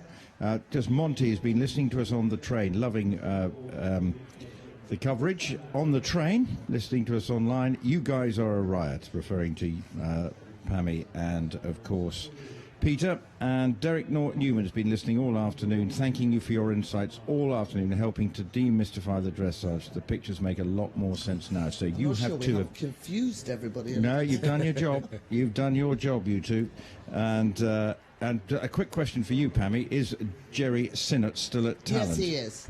Lorna Button And, asked that you know, question. 4th at badminton, 6th at the Olympic Games, and we're very lucky. I'm lucky to work alongside him daily. Well, here's the score for Nereo, who has been such a consistent performer at this level. 38.3 will move him into 6th. And basically, as he exits the arena, I will be back a little later with a full roundup of the day with Matt Ryan and Piggy French. But I'd love to say, sum up the competition over the 2 days. That's Peter Storr and Pammy Hutton. Of what you've seen, you've obviously had your opinions on the judging, but ultimately Christopher Burton, with this extraordinary test today, with a 32.9, has gone into the lead, and he is sitting comfortably ahead, 36.4 ahead, or is the next best rider, Ingrid Klimke and Horseware Hellbob. Peter, sum it up of what you've seen. Judging aside. I've seen some really nice riding. There's been the good riders have ridden really well. I think Chris Burton was really good, and of course Jonty Evans I liked. I think Ingrid Klimke did a good job with her horse, although the quality wasn't quite there for me, but she earned some marks through the test because of her good riding. And we've seen some very nice partnerships, and the standard of dressage is really improving hugely in the horse trial scene, and we just need to try and level up with some of the judging, I think, to get to the same level, because these riders are really trying hard to improve their dressage, and they need to be rewarded when they get it right. But in general, I think the good riders have been rewarded. Okay, well, Pam, as usual, you've brought your unique take to proceedings, which we thoroughly enjoy here, and I want to know what you think of it. Just overall feeling, where you look at it now, set up for the next 2 days. I think that the dressage will still influence the end result. And the top 8 tests would give a lot of our competitors in any advanced medium in England a run for the money. Absolutely. A real run for the money. It's good dressage, good solid dressage. Well, that's... I'm not going to say a word about the judging. That's fine. You've made your opinions pretty clear throughout on the way, some of the inconsistencies. But it just remained for me to say thank you once again, Pammy, for being part of the team here on Radio Badminton. You've been a real pleasure to sit alongside you for 2 days. And Peter, it's been a pleasure to welcome you for your first year here, and I do hope you've enjoyed it. And we can persuade you probably to come back in 12 months' time. But it's been an absolute pleasure. I thoroughly enjoyed it. It's been great. And I would like to thank... It was fun having Rory Bremner, and it is fun to bring humour to dressage, which can for some be a little bit of a boring pastime to watch. Well, if you are listening on at the venue, Pammy and Peter will be exiting. I know Mike Tucker is talking over